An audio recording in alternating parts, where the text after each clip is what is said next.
Il aurait été auditionné, il n'aurait pas été auditionné. Le ministre d'État, secrétaire général à la présidence de la République, cristallise des attentions et alimente les chaumières et gagots. Le mystérieux personnage qu'incarne Ferdinand Gongor suscite une avalanche d'interrogations au point où les citoyens lambda se demanderaient qui est même ce monsieur au juste. De toute manière, c'est par la voie de presse que l'on apprend que le ministre d'État, secrétaire général à la présidence de la République, aurait été auditionné par les officiers de la police judiciaire rattachés au tribunal criminel spécial. Et c'est par cette même voie que l'on apprend qu'il n'a jamais fait l'objet d'une audition par le tribunal criminel spécial. Selon Kalara, dans sa sortie du mardi 23 août, Ferdinand Gongor répondait aux questions des officiers de police judiciaire en rapport avec des enquêtes ouvertes dans le cadre de la gestion des fonds Covid alloués en 2002 pour contrer la pandémie. Une audition qui interviendrait en dernier ressort pour boostler d'ailleurs et boucler les enquêtes. Une version contredite par plusieurs parutions du jeudi 25 août 2022, notamment celle de Repère et Réalité Plus. Ces journaux démentent formellement les affirmations de Kalara, faisant état d'une quelconque audition qu'a subi Ferdinand Gongor. Alors, pourquoi autant d'intérêt et de controverses autour de cette affaire? À quel jeu joue donc cette presse qui se livre à un spectacle subsistant, un parfum de corruption? Au finish donc, ces journalistes veulent-ils jeter le peuple en pâture ou créer une confusion qui devrait longtemps maintenir le suspense? Pourquoi les personnages Gongor intéressent-ils autant la presse? Et si cela était une ruse savamment montée par les baronnies qui veulent garder le contrôle de la machine étatique? Toutes ces questions nous intéressent. Afrique centrale, l'on note des avancées dans le processus qui mène à la fusion entre la communauté économique et monétaire de l'Afrique centrale et la Commission économique des États de l'Afrique centrale. La nouvelle plateforme économique régionale est en voie d'être effective.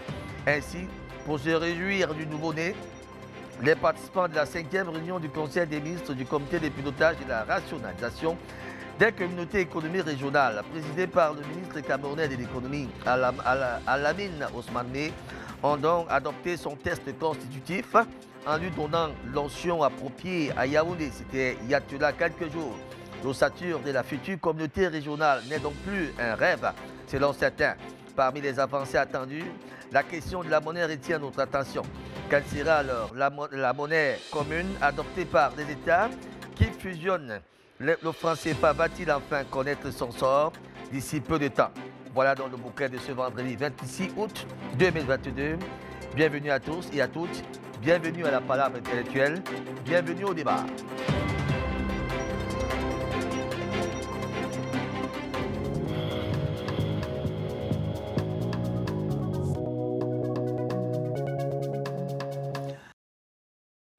Madame, bonjour. Monsieur, bonjour. Tout le retard considéré ce matin, nous nous en excusons. Les conditions ne nous permettent pas, franchement dit, de vous satisfaire entièrement. Mais tout au moins, nous y sommes avec les panélistes qui sont là. La thématique de ce jour, la principale, nous évoquerons la fusion de la CEAC-SUMAC. Quel avenir donc pour le franc CFA? Voilà l'essentiel de la thématique qui va certainement nous intéresser ce matin. Le panel ainsi approprié. Quelques y sont déjà sur ce plateau. Paul Ella Meunieux, expert financier panafricaniste. Il est le promoteur, on va le rappeler, des awards du panafricanisme qui entre d'ailleurs dans leur deuxième édition. Ça sera du 10 au 16 décembre prochain. Paul, bonjour et merci de nous rejoindre ce matin. Bonjour Raoul, c'est un plaisir renouvelé pour tes millions de téléspectateurs à travers le monde. Effectivement, les Pan-African Awards sont dans leur phase de vitesse de croisière en termes de préparatifs et du 10 au 16 décembre, comme vous l'avez si bien dit, avec une semaine panafricaine du 10 au 15 à la maison du parti de Bonanjo et la grande soirée de remise des prix le 16 décembre donc à Douala.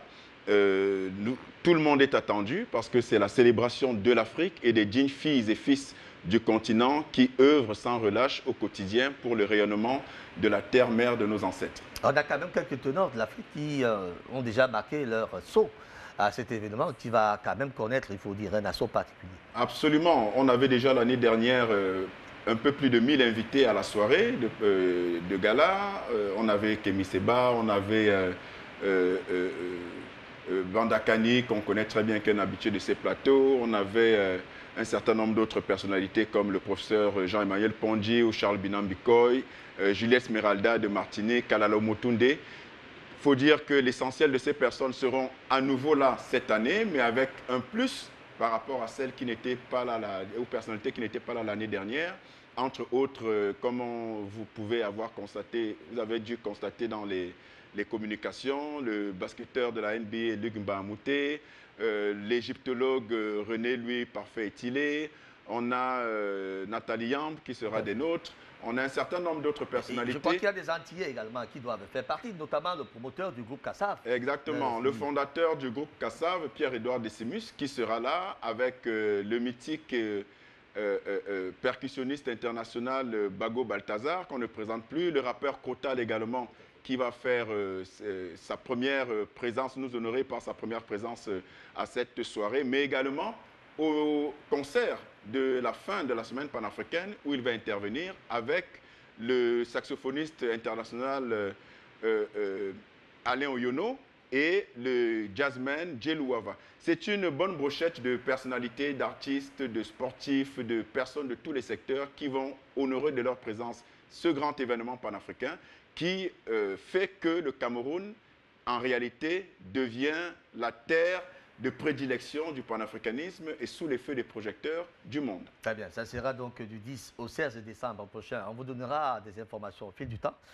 Chaque fois que nous aurons l'occasion de vous donner des informations, nous allons vous le donner sur l'organisation de cet événement qui se prépare activement en grande pompe. D'ailleurs, son promoteur vous en a parlé tout au long. Nous allons accueillir également le deuxième invité sur ce plateau, le docteur Ndouma Jean-René, est expert en finances décentralisées. C'est vrai que l'expression des finances décentralisées me pose un peu de problème, parce que vous allez comprendre, je ne suis pas économiste, les gens savent mieux.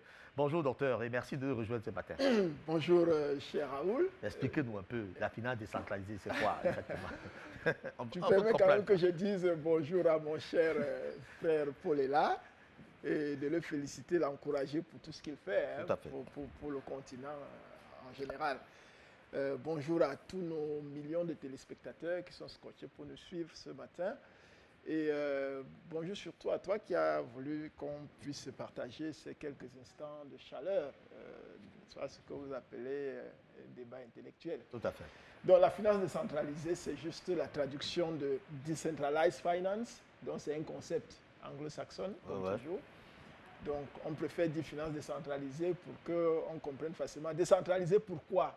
Parce que la finance classique passe toujours par les banques, qui sont des organes centraux. Vous ne pouvez pas faire une transaction avec moi sans que les banques interviennent dans la finance classique. Dans la finance décentralisée, vous pouvez le faire sans qu'une banque intervienne. Et cette intervention centrale des banques, la crypto-monnaie, c'est aussi en rapport avec la crypto-monnaie, on va dire surtout en matière de finance, parce que ce qui remplace la banque centrale dans ce dispositif de la finance décentralisée, c'est la technologie blockchain qui a aussi ses ramifications et qui est assez complexe, donc qui n'est pas une technologie qu'on doit considérer comme étant homogène, qu'on adapte en fonction des intérêts, des enjeux. Et c'est là souvent que j'attire l'attention de ceux qui pensent que dès qu'on dit qu'il y a la blockchain, donc on peut y aller main et pieds liés. Ce n'est pas le cas. Ce n'est pas le cas. Il faut regarder. Il faut bien regarder. Il faut bien regarder. Il faut s'entourer de beaucoup qu'est-ce qu'on va dire? De beaucoup de paramètres pour vous permettre tout au moins d'aller avec beaucoup de sérénité. Là, on peut croire qu'il y a également de la cybercriminalité dans le domaine? Oui, bien sûr qu'il y a la cybercriminalité dans le domaine parce que la blockchain, c'est le web 2.0, c'est-à-dire que c'est une version améliorée de Internet. Et il faut dire qu'on est déjà au web 3.0 aussi, hein. Donc, il y a la cybercriminalité parce que partout où il y a quelque chose d'intéressant, les criminels, ils sont eux aussi là. innovent, ils sont là, ils essaient, ils sont très intelligents, mais malheureusement, ils utilisent ces intelligences négativement pour pouvoir anarquer, pour pouvoir piller, malheureusement. Ah, alors, j'ai suivi un offre tout à l'heure que vous étiez à Sabima. On va faire le Congo ça un peu sur ce point. Dites-nous un peu, vous êtes allé faire quoi exactement? Il paraît que vous êtes allé entretenir...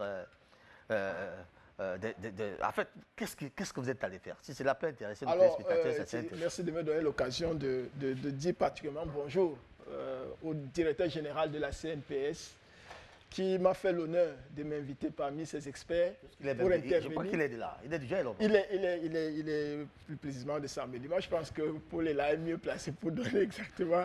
Donc, j'étais parmi les panélistes qu'il a conviés à une rencontre exceptionnelle, vraiment de haute facture. Il n'y avait que les décideurs qu'il a sélectionnés et qu'il a rassemblés, qu'il a entretenus pendant tout un week-end. Votre champ, quel était votre champ d'action?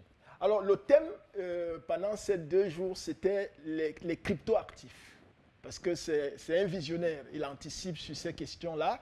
Et moi, j'intervenais évidemment sur le volet crypto-monnaie avec l'impact au niveau continental en particulier. Donc, c'était une intervention beaucoup plus géoéconomique et même géostratégique parce que... Une intervention beaucoup plus géoéconomique et même géostratégique, vous avez bien dit. Tout à fait, parce que les deux sont liés. Alors, Paul est là également, espèce financier, peut-être qu'il nous dira un mot. L'avenue de la crypto-monnaie, on va dire, finalement, on devrait s'arrimer. C'est obligé. Alors, on ne se met pas en marge du développement, du progrès. Maintenant, comme mon frère Jean-René Ndouma l'a dit, il y a des adaptations multiples et variées. À chacun donc de s'en approprier selon sa propre vision et selon ses propres intérêts. Et donc, la blockchain, parce qu'on parle beaucoup de crypto-monnaie, mais en réalité, ça participe d'une technologie qui est la blockchain et qui, justement, contribue à remédier à cette hégémonie financière et bancaire qui, jusqu'ici, a prôné la centralisation et l'intermédiation, tandis que justement la blockchain et ses ramifications, entre autres justement les cryptoactifs, permet de sortir de ces carcans de centralisation parce qu'il s'agit d'un réseau de nœud à nœud où tout le monde est égal dans ce réseau-là et où il n'y a pas une prééminence d'une institution physique comme dans le système banquier et financier traditionnel. Ça a donc cet avantage-là en termes de gain de temps, en termes même de sécurité, en termes même de fluidité, parce qu'on est dans un modèle désintermédié. On est dans un domaine, donc il n'y a plus d'intermédiaires, donc désintermédiés. On est dans un domaine où on n'a plus toute cette paperasse qui s'oppose à nous et qui agit comme des pesanteurs en termes de transactions. Donc, on n'a pas d'autre choix que de s'arrimer, mais il ne s'agit pas de s'arrimer juste comme un effet de mode, il s'agit de s'y arrimer conformément à notre vision et surtout de se l'approprier dans un contexte qui est le nôtre et qui est spécifique à nos prévisions. Tout à fait. Alors, est-ce qu'il y a moyen de trouver une alternative avec le franc CFA? L'alternative est là. L'alternative est là, elle est toute faite. Il est question de...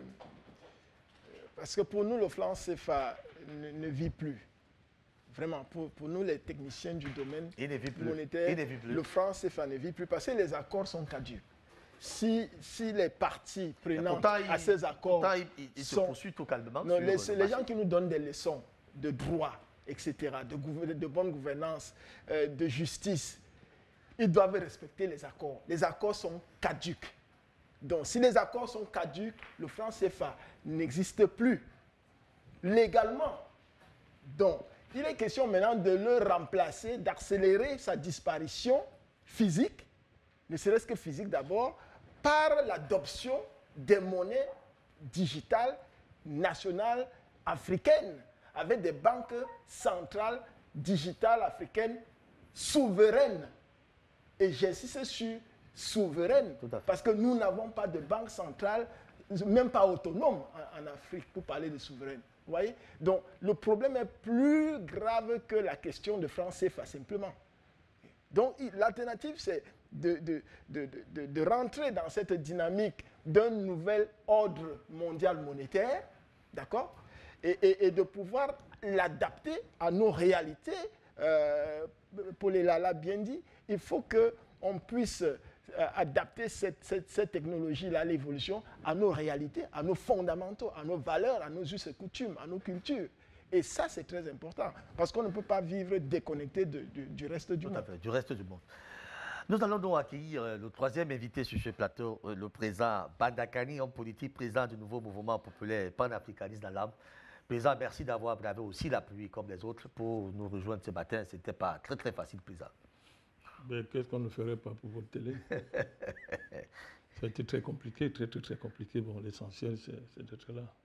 Vous avez dû mettre plus de 30 minutes là dehors avant de voir comment entrer. Pourtant, j'étais là. Pourtant, vous étiez là depuis très longtemps. Alors, président Badakani, toutes nos excuses. Vous avez, les pluies ont pratiquement embourbé tous nos accès. Oui, Je me demande bien comment Paul et Jean ont pu faire pour entrer, mais c'était quand même trop compliqué. On t'a porté? Non, je suis venu en hélicoptère. Ok, d'accord. Je comprends la pirouette. Alors, président Badakani, vous êtes dans votre élément préféré, c'est-à-dire le combat habituel. Ce matin, forcément, vous êtes un homme politique, je ne vais pas m'en passer. Hein. Si les deux autres ne sont pas des hommes politiques, je comprendrais, mais vous êtes un homme politique. Il y a une certaine presse quand même qui, depuis un bon bout de temps, nous apprend que le secrétaire général, la présidente de la République, a été auditionné. Et il y a une autre presse qui nous dit que non, c'est tout simplement du mensonge. Du coup, on s'interroge, est-ce que ce sont les baronnies qui créent le coup, comme ils ont l'habitude de le faire pour divertir les populations? D'abord, je voudrais saluer mes copanélistes. Parce que je pense que c'est parce qu'ils sont vraiment des panafricanistes qui sont là ce matin. Sinon, on ne se lève pas, on ne vient pas, on dort. Donc, je voudrais vraiment les féliciter pour cet attachement à la cause de l'Afrique, des Africains et de l'humanité en général. Je suis très heureux de les retrouver ce matin, le docteur Douma, mon ami Paul est là, et toi-même, parce que ce n'est pas évident, hein? Ce n'est pas évident. Deuxièmement, permettez-moi, vous ne me refusez rien, je voudrais avoir une pensée pour quelqu'un d'exceptionnel qui est décédé. Le sénateur Jean-Claude Kemayou. C'est un patriote. Oui, effectivement, c'est grand top, oui. C'est l'ancien directeur général adjoint de la SINEC. À l'époque, il a été longtemps directeur général adjoint de la SINEC. Alors pourquoi je rends hommage à cet homme? Les gens ne le savent pas beaucoup. Il s'est battu énormément contre la privatisation de la SINEC. Je dis énormément. Je ne veux pas dire certaines choses maintenant parce qu'il faut pour des raisons stratégiques. Mais il s'est beaucoup battu à l'époque contre la privatisation de la SINEC qu'on voulait vendre aux francs symboliques à la Lyonnaise des Eaux. 800 millions. Un scandale. Il s'est battu énormément contre ça à l'époque avec Obofégué, paix à leurs âmes. Mais en plus, c'était un homme politique particulier. Bon, en plus d'être un des premiers ingénieurs hydrauliciens de notre pays, formé à Grenoble, c'est un homme politique particulier. Il s'en fichait des clivages partisans. Ça ne l'intéressait pas. C'est comme ça qu'il a noué des relations avec nous. Il est venu vers nous. Il a noué des relations avec nous. Il dit, c'est le Cameroun qui m'intéresse. Pour ces affaires des partisans, machin, c'est purement nominal. Extraordinaire. Il a noué des relations avec nous pour lutter contre les privatisations. Il a lutté contre les privatisations. Il nous donnait des informations stratégiques. Il nous conseillait. Il a beaucoup fait dans ce sens à l'époque pour qu'on évite ce bradage de la SINEC à l'époque. En plus de ça, peut-être Paul ne le sait pas, mais je vais te le dire, je vais vous dire ça aujourd'hui. C'était un soutien discret des panafricanistes. Un soutien très discret. Tout ce que je faisais, toute initiative que je prenais, il se déplaçait. Il venait vers moi et disait, Président, voici mon soutien. Même dans les moments de malheur, je me souviens. Hein. Ben, je vous dis, oui, quand j'étais frappé de malheur, il s'est impliqué personnellement lors du décès de maman. Tout à fait. C'est-à-dire, il a appris, je vous dis, il s'est déplacé, il est venu. Je ne sais pas si vous vous rendez compte. Nous avons passé toute la vie ensemble. Il est venu. C'est fort, ça. Je dis, il est venu, contrairement aux grands de ce pays, quand vous ne roulez pas devant leur porte, ils ne vous regardent pas. Tout à fait. Il n'était pas comme ça. Il est venu. Là, il s'apprêtait à réunir tous les panélistes. Il s'apprêtait à les réunir autour d'une grande table, pour leur témoigner sa solidarité, son affection et tout le respect qu'il nous voit. Je vous le dis, on travaillait sur ça. Il devait tous vous inviter. C'était le projet sur lequel il travaillait. Malheureusement, il est parti. Je voudrais rendre hommage à cet homme d'exception, à ce grand homme, le patriarche Jean-Claude Kemayou, qui a beaucoup fait pour le Cameroun, qui était un soutien discret, qui soutenait discrètement le panafricanisme. Il ne voulait jamais qu'on le voie, jamais. Le panafricanisme, on avait beaucoup de projets, mais comme on dit chez nous, Dieu l'a appelé. Que Dieu le reçoive dans son repos. Et le garde dans son royaume. Tout à fait, dans son royaume. Comme vous l'avez dit, je me rappelle, ce monsieur m'a accordé 2 entretiens quand j'étais dans une autre chaîne de télévision avant celle-ci. Il est d'une humilité incroyable. Nous avons passé toute une vie ensemble à bavarder un vieux, mais qui se comportait comme un jeune parce que nous, on pleurait quand on s'en va dormir, mais il était là. C'était quand même terrible de voir des gens de cet âge-là assister des gens de cette manière, rester dans les milieux qui ne sont pas, entre guillemets, les leurs, mais ils y étaient. Maintenant, pour revenir à votre... Vous me donnez l'occasion également de rendre un vivant hommage à ce monsieur qui me connaît, que j'ai connu personnellement, et qui avait l'habitude de me donner un peu de champagne quand j'arrivais chez lui. Ah bon? Je crois que le monde nous retire des gens qu'il ne faudra pas. Il y a des gens qui ne doivent pas mourir, qui doivent rester éternellement. Je crois que Dieu doit signer un décret pour dire qu'il y a certains qui doivent rester. Bon, maintenant, on va savoir si pour revenir à votre question. Peut-être qu'il faudra la tristesse un peu dans le mot pour permettre à nos téléspectateurs d'être décryptés, puisque surtout que je voudrais voir Paul décrypté aussi. Il n'a pas l'air bien décrypté sur le. Il a plu. Alors Président Badakani, je vous ai posé une question fondamentale maintenant. Est-ce que ce sont les baronnies qui voudraient distraire le peuple camerounais à travers cette bataille a été auditionnée, n'a pas été auditionnée, pour nous faire oublier les vraies choses et rentrer dans des bagarres individuelles qui finalement n'apportent rien au peuple camerounais? Non, non, non. Je pense qu'il faut, dans toute cette polémique, dans ce chaos organisé, il faut se consacrer à l'essentiel. L'essentiel, c'est quoi? Un secrétaire général de la présidence est un citoyen comme tous les autres. Tout à fait. Bon, les mythologies qu'on bâtit autour des personnages publics, quand ils ne sont pas organisés par eux-mêmes, il reste des mythologies, des mythes qui s'effondrent comme sont des bulles qui se fondent devant les réalités du pouvoir. La réalité, c'est quoi? Un secrétaire général de la présidence de la République au Cameroun, c'est un personnage important, c'est un personnage central dans les rouages supérieurs de l'État, mais c'est un citoyen comme tous les autres. Ceux qui ne connaissent pas le Cameroun confondent les bulles qui se créent autour des personnalités et la réalité du pouvoir. Vous savez combien de secrétaires généraux en prison de ce pays? J'ai oublié ça. Des gens qui étaient tout puissants. Ben, je me rappelle un certain Tutu César. Ben, qui s'approchait de ce type? Il était tout puissant, il terrorisait les gens.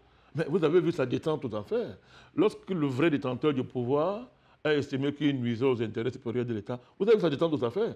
Même sa puissance supposée ésotérique, il paraît qu'il disparaissait, tout ça, n'a pas pu l'empêcher de passer le nombre d'années qu'il a passé en prison. On ne s'en réjouit pas, on a fait un constat.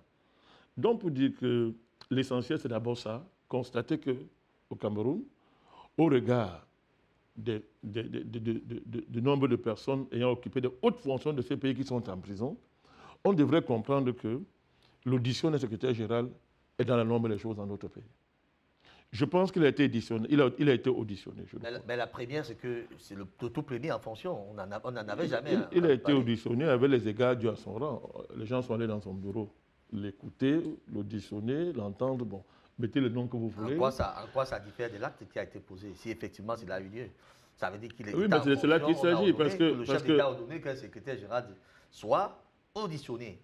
C'est dans l'ordre des choses. Quand vous répondez des budgets, quand vous gérez des budgets, mais vous devez répondre. Ce sont les élémentaux de l'orthodoxie financière et budgétaire de l'État du Cameroun. On répond de l'argent qu'on gère.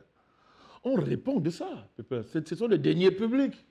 Et ce n'est pas là.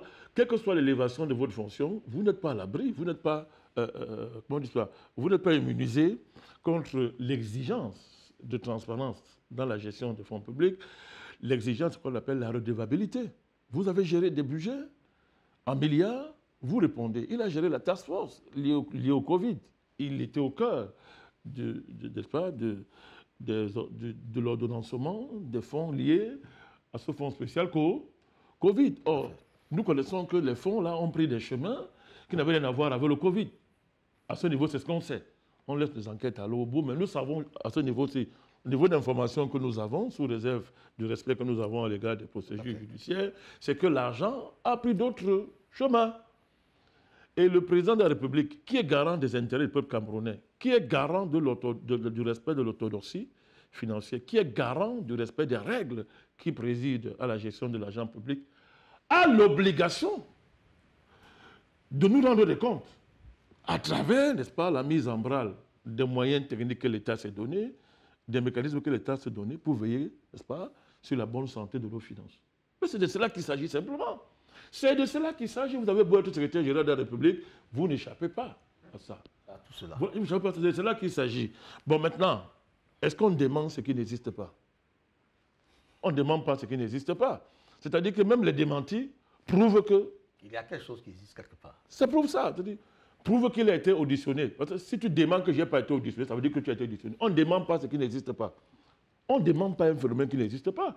On demande ce qui existe, soit pour dire que, bon, ce qu'on entendait là, ce n'est pas ça, ce n'est pas exactement ça, c'est ceci. plutôt ça. Voilà, Sauf qu'on ne nous a pas dit, c'est donc des questions. Donc, c'est de ça que je vous Après parle. avoir dit que ce n'est pas ça, on n'a pas dit donc c'est Oui, évidemment. question, c'est quand même un peu gênant. Les démentis disent que Tig a dit qu'on a voulu noyer quelqu'un, ça n'a pas réussi. On veut finir avec quelqu'un. Pardon, je paraphrase, hein. On veut finir avec quelqu'un. C'est-à-dire, le dire comme ça veut dire que vous confirmez qu'il y a quelque chose. Non, moi je pense que ce n'est pas une nouveauté au Cameroun. Hein, c'est pas nouveau. Et ça ne devrait pas faire l'objet de Oui, plusieurs c'est attentions. normal. Tous ces gens qui gèrent des fonds publics sont sujets à l'exigence de redevabilité. Ils doivent rendre des comptes. Maintenant, ça ne veut pas dire qu'il a volé. Au salon, on ne sait pas dire qu'il a détourné les fonds publics. Encore qu'il n'avait même pas été cité par le rapport. Tout à fait. Ça ne veut pas dire qu'il a mal géré ses fonds. On n'est pas ça. Mais il y a un fait qui est que, étant un des ordonnateurs principaux, n'est-ce pas, de la gestion il peut nous donner les de orientations. ces beaucoup de milliards-là, voilà, il peut aider. Voilà, il peut aider à faire la lumière, il peut aider à clarifier les zones d'ombre, il peut aider à faire avancer les enquêtes parce que détenteur d'informations stratégiques, rien que pour ça, on peut l'écouter. On peut l'écouter. Pour un secrétaire général, donnons-nous des informations. On peut, c'est ça. C'est ce que ça veut dire. Donc je pense qu'à ce niveau-là, il faut pas... Selon les informations relayées par cette presse cette semaine, d'ailleurs, il était question de boucler par cette personnalité-là pour remettre un terme à cette enquête. Une enquête ouverte sur l'un des scandales les plus graves de notre pays, il faut le dire. Il y a ça, il y a le scandale lié à la construction des stades de la CAN. Ce sont des scandales graves. L'opinion, le peuple camerounais demande des comptes par rapport à ça. 180 milliards de francs. Demande des comptes. Bon, là-bas, pour la CAN, ce sont des centaines de milliers, des centaines de milliards. L'affaire de la CAN, c'est grave. Et alors, les hauts fonctionnaires de l'État, c'est important, vous permettez que je termine, sont impliqués dans ça. Et des lourds soupçons, il y a des lourds soupçons au niveau de la mercuriale, déjà même au niveau de la mercuriale des prix, il y a scandale. Il y a des lourds soupçons que, au regard des comportements habituels de certains de nos hauts fonctionnaires qui n'ont aucun respect pour l'argent public, qui ne savent pas ce que veut dire l'argent public, ils se servent de l'argent public comme c'était leur poche, comme c'était leur argent personnel. Au regard de tout ça, des précédents, on est en droite ligne de dire que les forts soupçons-là ne sont pas loin de la vérité. Et le peuple camerounais réclame, auprès de celui qui a le mandat de le défendre et de protéger ses intérêts, que la lumière soit faite sur les scandales, les supposés scandales liés à la construction des infrastructures de la CAN et sur, n'est-ce pas, le sort, n'est-ce pas, du compte d'affectation spéciale lié au Covid. Très bien. On sait quand même que le rapport de la Chambre des comptes avait quand même fait remarquer qu'il y avait beaucoup de distractions d'argent. 2 ministres avaient déjà été entendus, le ministre de la Recherche scientifique et de l'Innovation, le docteur Madeleine Fuentier, et le ministre de la Santé, le docteur Manaouda Malachi. Il y a même plus grave, permettez, les missives, les lettres qui te sont envoyées, le ministre de la Santé et le ministre des Finances. C'est public, non? Ils se sont envoyés des lettres. Et l'autre disait que je t'ai donné tel montant. Il dit que non, tu ne m'as pas donné tel montant, tu m'as donné ça. Ce sont des indices. Il y a eu ce type de ce genre-là. Oui, ce sont des indices. Ce sont des indices qui nous confortent dans le fait que l'affaire n'est pas claire. Alors, président Badakani, on va laisser cela. Ce sujet, c'était juste pour donner à dire à nos téléspectateurs que nous aussi, nous sommes à la crème de l'actualité. Il y en a qui disent que nous n'aimons pas parler de notre pays. Mais quand cela est nécessaire, nous en parlons, comme ce matin d'ailleurs.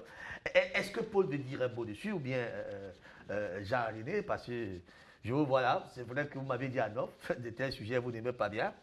Ça ne cadre pas avec vos aspirations de panafricanisme, mais vous êtes Camerounais quand même. Il y a une action qui se passe au Cameroun. Non, c'est pas que ça ne cadre pas. Non, c'est pas ça. C'est pas que ça ne cadre pas, c'est qu'il y a des personnes qui ont des postures ou des positions, j'allais dire, beaucoup plus autorisées et qui, en fait, d'ailleurs, dans tout ce que mon frère aîné Bandakani a dit, j'en ai appris et c'est très bien. Et c'est enfoncer une porte ouverte que de dire qu'il le fait très bien. C'est-à-dire qu'il sait, il sait comment le dire, il sait analyser les situations avec beaucoup d'objectivité et on en sort édifié en général.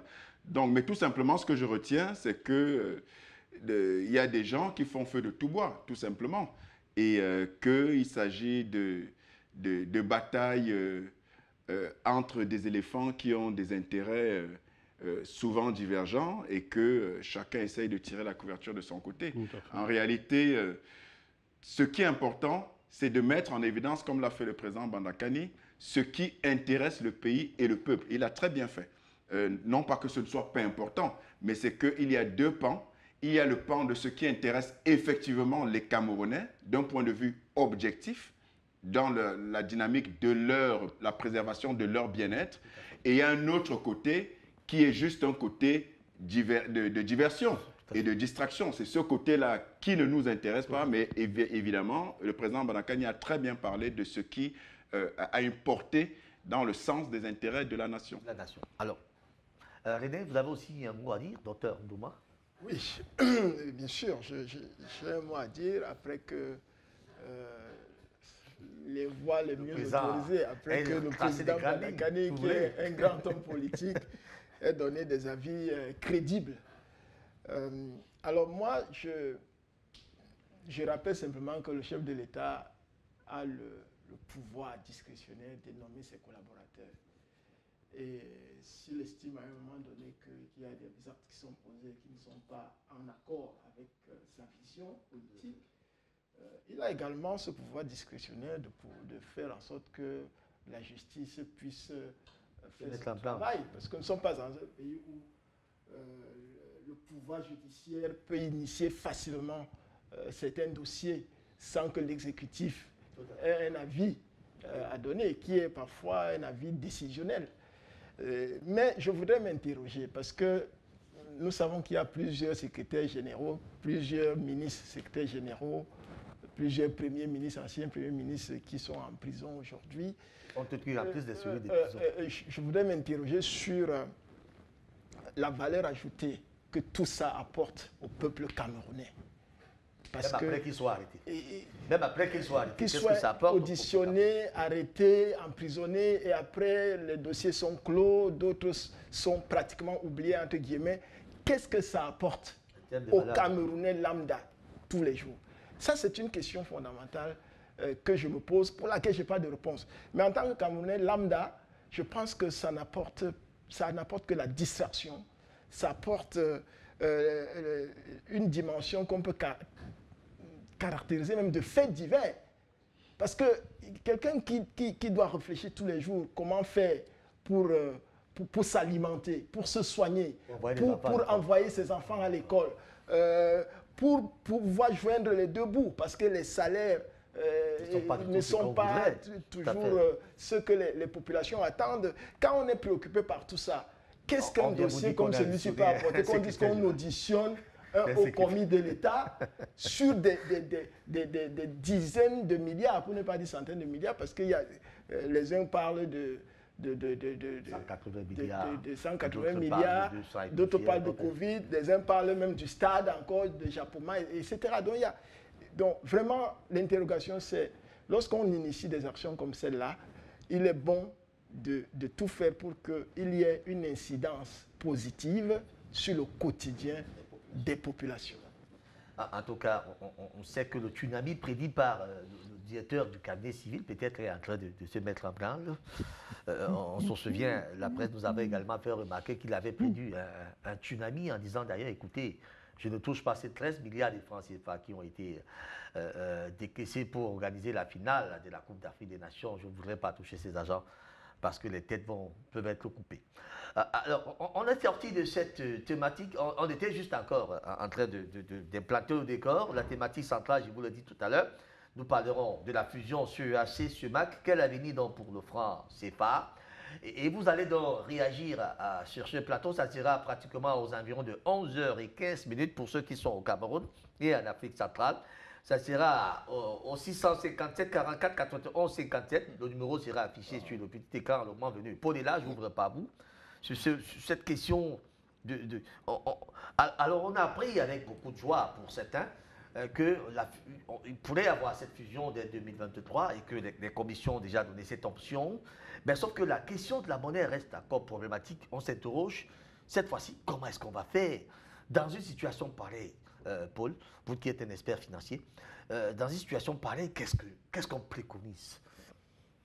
Alors, vous l'avez dit dans votre propos, ça a été accueilli favorablement par l'essentiel, j'ai envie de dire, des esprits éveillés qui ont compris tous les méfaits et les affres du franc CFA sur nos économies pour les pays qui l'utilisent. Et l'annonce de la fusion très prochaine, on l'espère, entre la CEAC, la Communauté des États économiques, la Communauté économique des États de l'Afrique centrale, et la CEMAC, la Communauté économique et monétaire de l'Afrique centrale. On a pris avec beaucoup de positivité cette annonce, moi y compris, tout simplement parce que elle présage de la fin effective de cette pseudo-monnaie qu'est le franc CFA et qui ne cause que du tort à nos économies. Et tout simplement pourquoi? Parce que si vous regardez le communiqué des prévisions en termes de dispositions réglementaires qui doivent être prises en cas de fusion, il y a au moins 3 organes ou institutions qui doivent voir le jour, à savoir la Cour de justice, le Parlement et la monnaie. Alors, ce qu'on souhaite de tous nos voeux, ce qu'on appelle de tous nos voeux, c'est qu'il s'agisse d'une fusion complète, d'une fusion-dissolution qui va faire en sorte qu'on remette tout à plat et que, logiquement, donc, on parte sur de nouvelles bases qui vont impliquer la création d'une monnaie commune. Puisque vous avez, faut-il le rappeler pour nos téléspectateurs, la CEMAC qui regroupe le Cameroun, le Tchad, le Gabon, la Guinée équatoriale, le Congo, Brazzaville et j'en oublie peut-être. Guinée équatoriale. J'en ai cité Guinée équatoriale. Bref, en tout cas, qui regroupe ces pays-là. La RCA, voilà. La RCA. Et qui partage donc le franc CFA. Mais la CEAC, c'est beaucoup plus large parce qu'elle introduit l'Angola, le Burundi, le Rwanda, la RDC, le Sao Tomé et Principe. Alors, en termes d'enjeux, c'est extrêmement important d'un point de vue économique. Extrêmement important. Et c'est très bien et c'est rassurant d'ailleurs, parce que ça veut dire que le travail que nous faisons avec des précurseurs comme le président Badakani, avec tous les autres, Jean-René Ndouma, et tous ceux qui travaillent tous les jours depuis au moins une décennie, dans le sens du panafricanisme justement, pour dire non à cette monnaie nazie qu'est le franc CFA et qui ne fait que du tort, comme je l'ai déjà dit, à nos économies, on voit bien que, et ça c'est très rassurant, croyez-moi, que nos chefs d'État ne sont pas sourds et qu'évidemment, ils ne se sont pas levés un matin pour le faire, parce qu'il faut dire que c'est courageux. Il faut dire que c'est courageux parce que ça va précisément à l'encontre des desiderata hégémoniques de l'impérialisme occidental. Ils n'ont pas intérêt à ce qu'on se regroupe. Puisqu'il faut bien comprendre une chose, et j'aime toujours convoquer les faits historiques. Rappelez-vous que la conférence de Berlin de 1884-1885 avait pour objectif de diviser l'Afrique le plus possible, de telle sorte que puisse prévaloir justement ce dicton qui dit diviser pour mieux régner. Et c'est ce qui s'est passé.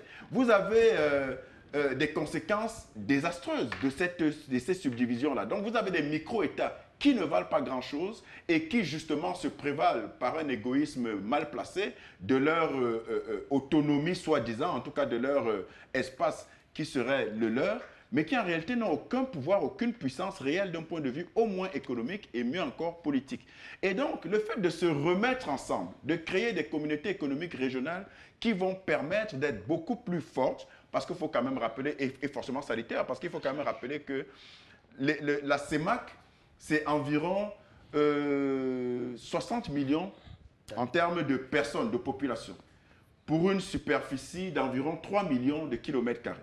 Mais quand vous élargissez au niveau de la CEAC, ça devient une population d'environ 200 millions d'habitants pour une superficie de près de 7 millions de kilomètres carrés, 6 millions 600 et poussière de kilomètres carrés.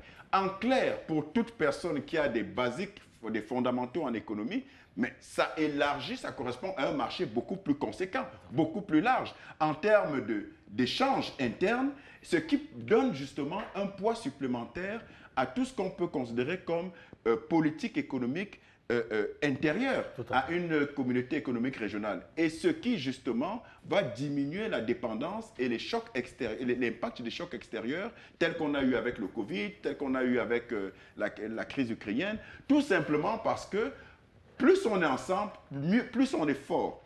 Et c'est de bon ton. Et il se trouve donc qu'il y a de très fortes chances, je ne vois pas comment il en serait autrement, que justement cette fusion annoncée, attendons, il y a une prochaine réunion en octobre, et on appelle cela de tous nos voeux, que justement le franc CFA soit officiellement mis au banc des accusés et qu'on pense et qu'on conçoive et on prévoit une autre monnaie qui justement sera défaite de toute cette hégémonie occidentale. Avant de revenir à l'homme politique, je voudrais d'abord que les experts se prononcent sur la question. Alors, Dr Ndouma, tel que c'est parti, et regardant la configuration des États qui fusionnent, est-ce qu'on peut dire que ça sera aussi facile que le franc CFA puisse s'effacer de cette manière, encore qu'on sait qu'il peut encore avoir une emprise impérialiste? Est-ce qu'il y a réellement fusion entre la CEMAC et la CEAC? La CEAC, c'est 11 États. Parmi les 11, il y a les 6 États de la CEMAC. Oui. Je ne comprends pas où il y a fusion. Non, la fusion, c'est que ces États vont d'abord dissoudre. C'est-à-dire que la CEMAC et la CEE seront d'ailleurs dissous pour créer maintenant cette composante qui va maintenant organiser les tests pour les 11 États. Bon, nous n'en sommes pas encore là. Non, l'option a déjà été donnée. Je crois qu'on est en train d'y arriver parce que 2 dénominations ont déjà été proposées. C'est vrai, 2 dénominations sont proposées. Ne sont pas encore rendues publiques. On attend que la conférence des chefs d'État qui peut avoir lieu d'ici la fin de l'année. Vous savez, je suis tout sauf pessimiste. Certainement pas faux pessimiste. Mais il faut interroger l'opérationnalité et la sincérité des acteurs de notre sous-région. Parce que n'oublions pas que ce soit la CEMAC ou la CEAC, ce sont des organisations inféodées par l'Occident. Ça, c'est un élément important. Est-ce que nos dirigeants veulent poser des actes pour nous montrer que désormais ils agissent de leur propre chef pour le bien des peuples africains ou pas? Pour moi, c'est une question fondamentale. La CEMAC, c'est 6 pays. La CEAC, c'est 11 pays, y compris les 6 pays de la CEMAC. Vraiment le B.A.B.A. Tout à fait. C'est où est la fusion, même qui est envisagée? Disons même qu'on va dissoudre les 2 et après faire quoi? Créer une nouvelle association pour 11 États qui se connaissent depuis, qui se côtoient depuis, qui font des transactions depuis des décennies et pour lesquelles aujourd'hui on peut poser la question de savoir quel est le bilan. C'est ça la question fondamentale. Quel est le bilan de leur existence? Donc, s'il y aura fusion, ça sera une fusion juridique et administrative. Parce que sur le plan de l'organisation structurée, n'est-ce pas, de nos organisations, le pléonasme a sa place ici, nous sommes très forts. On s'est structuré, on sait que au sommet, nous avons la conférence des chefs d'État, après on a le conseil des ministres, après, est-ce que vous savez même que même la COSUMAF, qui est le gendarme des marchés boursiers en Afrique centrale, est inférieure à la COBAC, qui est le gendarme des établissements de crédit? Est-ce que l'homme public sait ça, que c'est hiérarchisé? C'est comme si vous dites que la banque centrale américaine, qui est d'ailleurs privée, est patron de la SEC, la Security Stock Exchange. Vous voyez des aberrations qu'il y a. Donc, à partir de ce moment-là, j'ai le droit d'être sceptique. J'ai tout le droit d'être sceptique, de m'interroger. Quand on parle de fusion, avec les données que mon ami et frère là vient de relever, Nous partons d'environ 55 millions, n'est-ce pas, de citoyens en zone CEMA pour 200 millions. D'accord. Première chose, lui et moi, c'est-à-dire que prenons l'union douanière des États de l'Afrique centrale. Les gens en parlent de moins en moins. Est-ce que l'UDEAC, la mission principale de l'UDEAC, c'était quoi? De fragiliser les barrières douanières, de pratiquement niveler. D'éliminer. Merci, Président. Je n'ose pas dire éliminer, mais c'est ça l'objectif. Tout à fait. Alors, l'UDEAC existe depuis combien d'années, même si ça a connu des mutations. Il y a toujours des barrières douanières entre ces différents pays. C'est devenu la CEMAC. Oui, c'est devenu la CEMAC. Alors que, normalement, si on veut parler d'un espace économique libre, il faut d'abord commencer par les barrières douanières. Est-ce qu'on les a levées, ces barrières douanières, entre ces différents pays, qui sont le premier facteur, le plus important, qui fait qu'aujourd'hui, quand on parle de taux d'échange entre les différents pays, on n'est même pas à 10%. Vous comprenez? Donc, commencez par lever ces barrières-là. On comprendra que vous avez la volonté réelle d'influencer ce taux de change, parce que c'est ça qui va faire la vitalité de l'activité économique dans la sous-région. Vous voyez, je ne parle pas encore de monnaie. Donc, il faut les lever. La deuxième chose, c'est que quand on les a levés, on peut commencer à parler de libre circulation des marchandises, c'est-à-dire des biens et des services. Ils peuvent aller d'un pays à un autre sans souci. On peut en parler. Mais tant qu'il y a des barrières là, on ne peut pas parler de libre circulation des marchandises, dont des biens et des services. Et il n'y a pas de libre circulation des marchandises. Troisièmement, est-ce qu'il y a libre circulation des citoyens? Parce que la culture africaine fait que, quel que soit le développement du digital, du numérique, il est toujours important que de temps en temps, on se retrouve autour d'une table. Sinon, les chefs d'État ne se déplaceraient pas pour aller rencontrer d'autres chefs d'État, alors qu'ils peuvent faire des choses en visioconférence et s'entendre. Donc, il est important de se rencontrer. Quand les marchandises bougent, les êtres humains sont obligés, eux aussi, de bouger. Est-ce qu'on a levé des barrières qui sont liées au visa, etc., etc. Donc, maintenant, on arrive au niveau de la monnaie. Si je prends la CAC, vous prenez la CEMAC. La CEMAC, ces 6 pays ont leur monnaie. Tout à fait. La monnaie de la France, qui est leur monnaie. Le franc CFA. OK? Une parenthèse. Aujourd'hui, au Cameroun, ça fait plus d'1 an et demi où vous avez des difficultés à trouver de la monnaie, à faire de la monnaie. C'est arrivé au point où, pour vous changer un billet de 2 000, de 10 000 en 5 000, mais c'est tout un problème. Les commerçants... Vous payez, non? Mais, tu payes, vous comprenez? Les Africains nous suivent. Et nous le vivons tous les jours, parce qu'on descend sur le terrain pour être près des populations.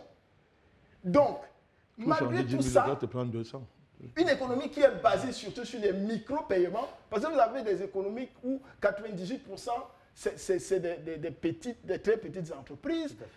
Vous avez des économies où 80% on vous dit que c'est l'informel. Donc les micro-paiements sont majoritaires. Et vous ne pouvez pas changer un billet de 10 000 en 5 000. Donc, nous avons quand même ces 6 pays qui ont cette monnaie-là. Vous avez le Rwanda qui a le franc rwandais.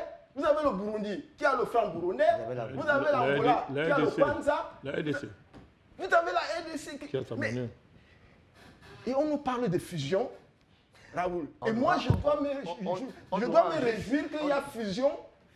On aura effectivement un jeu 6 monnaies. Et là, maintenant, il va falloir faire un choix. C'est ça que donc, la question reste... Voilà, donc la question du franc CFA devient beaucoup plus pressante s'il y a véritablement une dynamique sincère de fusion, c'est-à-dire de créer un espace sous-régional véritablement économique pour que l'activité commence à prendre corps. Donc, en ce moment-là, il faut tout faire donc, pour mettre fin, enfin, à ces barrières. Vous voyez qu'il y a beaucoup de barrières là, mais la monnaie, s'ils arrivent à décider d'utiliser une seule monnaie, ça va déjà apporter un ouf de soulagement, n'est-ce pas, à tout ce système-là, parce que je n'ai même pas voulu évoquer les principaux fournisseurs de ces différents pays. Je n'ai pas voulu évoquer les principaux clients. On comprendra davantage pourquoi est-ce que le taux d'échange entre nous est très réduit. Parce que quand vous regardez les principaux fournisseurs, vous allez voir que c'est la Chine, vous allez voir l'Inde quelque part, vous allez voir la France par rapport aux différents pays. Quand vous regardez les clients, c'est pratiquement les mêmes encore qui interviennent. Donc, nous vendons à qui finalement? La question est fondamentale. Président Madakani, le regard politique que vous êtes maintenant, on va comprendre un peu. La volonté politique est déjà pratiquement mise en branle. Sauf que là, les obstacles peuvent y arriver, notamment dans l'adoption de cette monnaie qui devrait régir les 11 États. Et c'est là où on peut dire le franc CFA au revoir. D'abord, je voudrais dire que leurs deux positions ne sont pas contradictoires. Tout à fait, président. Pas du tout. C'est complémentaire. Oui. La lecture du docteur Douma, c'est une lecture de la réalité là, telle qu'elle est.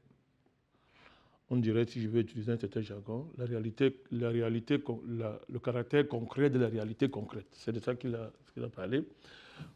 C'est la posture du panafricanisme qui est engagée et qui parle de la posture du panafricanisme pour analyser les événements. Tout à fait. Voilà.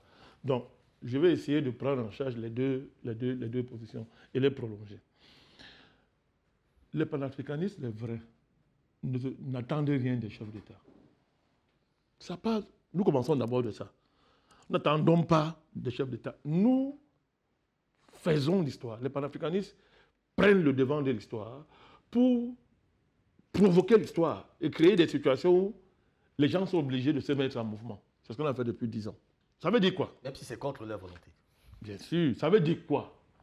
Je voudrais dire au docteur Douma que ne faites pas comme si ça dépend de... Les présidents n'ont plus le choix.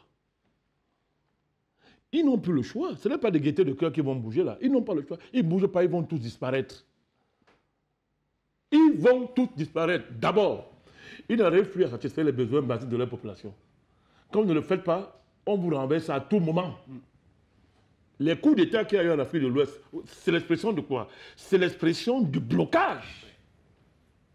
Ce n'est pas la tendance, c'est les faux débats comme ça. Quand un État n'arrive plus à assurer sa sécurité, et que quelques petits bambins déguisés en djihadistes peuvent prendre tout un pays en 2 jours, accompagnés, protégés par la France et les puissances étrangères, ça veut dire quoi? Ça veut dire qu'on le fait, on appelle ça la guerre hybride. On le fait parce qu'on sait que tes populations ne peuvent pas se suivre. Ne peuvent pas se suivre. Ces États ne sont plus viables. Il faut le dire. Est-ce que la CEMAC est viable? Ils sont plus viables. Donc ça dit que les marxistes disent que les conditions concrètes de la vie obligent les dirigeants à bouger. Donc, on ne fait pas comme si on attendait quelque chose d'eux. Ils vont bouger malgré eux. Tu ne bouges pas, tu es balayé. Parce que, et d'ailleurs, ça va encore s'aggraver avec ce qu'on appelait le conflit géopolitique en Ukraine, qui fait que les puissances, l'affrontement des puissances va se répercuter sur les pays qui n'ont pas envie de bouger. Donc il y a un mouvement global. Ce n'est pas toi la périphérie qui va freiner ça en restant dans tes certitudes villageoises. C'est de cela qu'il s'agit. Ils n'ont pas le choix. Plus concrètement, ça veut dire quoi? Il y a un paramètre fondamental. Mais le franc CFA est terminé, c'est vous qui l'avez dit tout à l'heure. C'est fini pourquoi? La convention arrive à terme. Alors vous avez 2 options. Soit recréer le franc CFA colonial avec un nouveau nom, c'est le Wacron. C'est l'écho que M. Ouattara et son patron, son chef, tout ce que vous pouvez imaginer, ont proposé à l'Afrique de l'Ouest, vous voyez dans quel impasse ça se trouve. Mais en Afrique centrale, il y a une différence, c'est qu'on n'a pas renouvelé les accords. Comme vous l'avez dit, on n'a rien renouvelé. Bon, à partir du moment où vous ne renouvelez pas les accords, vous êtes obligé d'avancer. Est-ce que vous ne voyez pas ça? Vous êtes obligé d'avancer. C'est-à-dire que quand vous ne renouvelez pas les accords, vous dites que, OK, nous avons le franc CFA, c'est fini, il n'y a plus de convention, c'est terminé, mais il reste quoi? On a vu les ajustements de notre banque centrale aujourd'hui, qui peut traiter avec toutes les banques centrales du monde entier. Parce que justement, la convention qui liait l'Afrique centrale à la France, franc CFA, n'a pas été renouvelée. Bon, on peut estimer que l'utilisation du franc CFA en l'état actuel, c'est une période transitoire. C'est purement transitoire. C'est transitoire. C'est purement transitoire. Deuxièmement, quand vous voyez la position des pays africains, certains pays africains, sur le conflit ukrainien, vous voyez très bien, tout à l'heure, vous voyez très bien qu'il y a une volonté de se démarquer clairement. Des pays africains, des pays, pas tous évidemment, des pays, on dit, on ne s'aligne pas. Si vous dites ça, et vous ne bougez pas, vous allez subir le contre-coup de votre position. Si vous dites que nous, on ne s'aligne pas, vous êtes obligé d'avoir une dynamique politique et économique qui est cohérente avec votre position, votre nom. Parce que quand vous dites que je ne bouge pas, je ne m'aligne pas, derrière l'Occident, les pays africains l'ont fait, le Cameroun l'a fait, les pays d'Afrique centrale l'ont fait, d'autres pays l'ont fait au niveau africain. Ça veut dire que l'Occident considère que tu l'as défié d'abord, et ils n'ont même pas caché, ils l'ont dit, c'est clair, les représailles même ont été mises en place, en branle, les Américains ont voté une loi dans la Chambre basse pour dire on va punir tous les États qui traitent avec la Russie, y compris mettre en place des mécanismes pour renverser les pouvoirs. C'est écrit dans cette loi, hein. C'est écrit, et punir des gens comme nous. C'est écrit clairement dans cette loi. Donc vous voyez que si vous restez là, si vous dites seulement que bon, ok, on ne bouge pas, vous ne faites rien, vous allez subir par exemple les conséquences de cette loi. Ils sont obligés de bouger. Alors, à partir de là, on peut donc considérer que le fait de le dire, de se réunir et de l'affirmer, on les prend au mot. Ils ont donné l'échéance 2023. C'est demain. C'est demain. On va les prendre au mot pour voir s'ils ne sont pas en train de bavarder.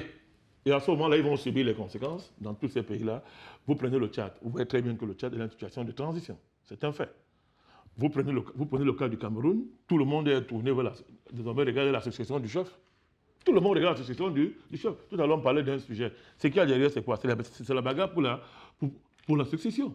Vous prenez au Gabon, vous prenez partout, vous regardez, aujourd'hui la RDC, ça boue là-bas. Ça boue là-bas. Donc les gens sont obligés de bouger, ne serait-ce que pour soutenir la trésorerie de leurs États. Ils sont obligés de bouger. Donc, quand vous voyez, par exemple, au niveau de la RDC, le monsieur Tshisekedi est obligé d'envoyer son ministre de la Défense en Russie. Ce n'est pas le gaieté de cœur qui le fait. C'est le monsieur qui vous disait hier qu'après le pouvoir, que la France avait dû créer une école de guerre en RDC pour remplacer, dans son jeu de guerre avec son prédécesseur. Une idiotie. Aujourd'hui, les Américains lui ont dit clairement qu'on ne sanctionne pas Kagame. On ne le sanctionne pas. L'ONU a fait 2 rapports. Les rapports sont clairs. C'est Kagame qui est derrière le M23. C'est écrit. Mais dans le cas, ça ne nous regarde pas. On ne le sanctionne pas. Donc, on lui dit clairement que tu t'amuses. Nous, là, tu t'amuses. Toi, tu es notre valet. Nous t'avons. Tu sais que tu es avec nous. Tu t'alignes ou on te fait la guerre. Le gars dit OK. Moi, je regarde du côté des Russes. Ça va l'obliger à réorienter ses politiques. Ça va l'obliger à réorienter sa politique parce que la dépendance économique qui le lie à ses anciens partenaires qui lui font la guerre à travers le Rwanda fait que s'il veut diversifier ses partenariats, il doit aller au fond de la dynamique. Je fais ça pour dire quoi? Pour montrer que les conditions historiques et concrètes sur le plan économique obligent une telle dynamique. Ça oblige une telle dynamique. Donc, on va maintenant voir s'ils sont sérieux à ce niveau-là, et toute ta critique a sa place. Quand on regarde ce qu'ils disent,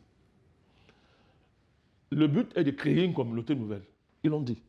Créer une communauté nouvelle. Ils disent même fusion, constitution. On fusionne, mais on constitue une communauté nouvelle. On attend le nom.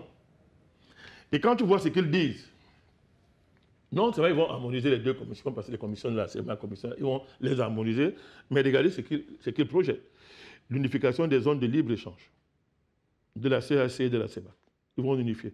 Élaboration d'un code de douane, d'un tarif extérieur commun, d'une politique commerciale commune, l'adoption de 12 domaines prioritaires de rationalisation, commerce, santé, libre circulation des personnes et des biens, mécanisme de financement de l'intégration, la sécurité, les règles budgétaires et monétaires, le rapprochement des cadres institutionnels, tout ce que tu as dit. Tout ça, c'est de la technocratie. Tout ça, tu l'as dit. Ça devient un grand mécano. On empile les institutions purement administratives, on empile des choses. Technocratie. Mais il y a 2 choses qui sont intéressantes à l'intérieur. Il y a la perspective, c'est-à-dire que la politique commerciale commune. C'est-à-dire la politique commerciale commune, la volonté de enfin comprendre qu'on doit faire une politique commerciale commune. Ça peut aller très loin si les gens sont sérieux. Ça veut dire qu'on veut décider que, désormais, on centralise la vente de nos matières premières. Et du coup, on commence à renverser le rapport de force. Si nous centralisons nos matières premières, la vente, ça veut dire qu'on propose le même prix. dans le contexte actuel du monde, c'est quelque chose d'extraordinaire. Je dis que si les gens sont, je précise bien, si les gens sont sérieux, je le précise très bien, si les gens sont sérieux. Deuxièmement, vous avez l'enjeu, je l'ai noté, ils ont créé une haute autorité monétaire. Tout à fait. Bon, ils n'ont pas le choix. Ça veut au moins dire qu'on va sortir du maquis, qui est là, du statu quo, c'est-à-dire que le franc CFA est mort, mais on gère la transition. On commence à voir quelque chose se dessiner, une perspective claire. Une haute autorité monétaire vise idéalement à penser les mécanismes de coordination pour sortir une monnaie commune. C'est au moins ça, ils ont dit. Et ça, c'est déjà acté, hein, ils vont le créer. Ils vont le créer, l'avènement d'une haute autorité monétaire. Sauf que, les deux, quand on parle de création d'une autorité monétaire, il y a un problème que tu connais très bien. Le problème, mais maintenant qu'on veut s'arrimer au Bitcoin, j'en ai parlé avec toi énormément en coulisses, on a parlé de ça. La question, justement, d'éviter le nouveau piège qui a derrière le Bitcoin. À savoir que l'acteur majeur de cette affaire, c'est Binance, qui est une entreprise privée chinoise, dans laquelle les Européens sont en train de s'investir, en particulier la France, pour justement contrôler les pays africains dans le cadre de la Bitcoin. C'est exact. Ça veut dire que si même au niveau, il ne faut pas seulement s'arrimer seulement au Bitcoin, il faut s'assurer que ce soit un Bitcoin souverain. Tout à fait. Sur lequel nous avons du contrôle. Donc, nous allons voir si les gens sont sérieux. Parce que s'ils ne sont pas sérieux, et là, là dit tout ce qu'il a dit, ça va être tout simplement un élargissement du marché. Mais ça sert à quoi d'élargir un marché sur lequel vous n'avez aucun contrôle? Si vous avez un marché dont les acteurs dominants sont les multinationales, dont les centres de décision sont ailleurs, vous n'avez rien changé. Vous avez simplement sophistiqué le pillage. Vous rationalisez le pillage. On dit, OK, les pilleurs disent qu'on veut des règles plus claires. Vos marchés nationaux sont étroits. Ça nous gêne. On parle même, vous savez, c'est-à-dire que même si on évacue toutes les barrières, comme tu dis, cher docteur, on fait sauter les barrières. Les gens circulent. Les gens peuvent circuler dans une plantation coloniale.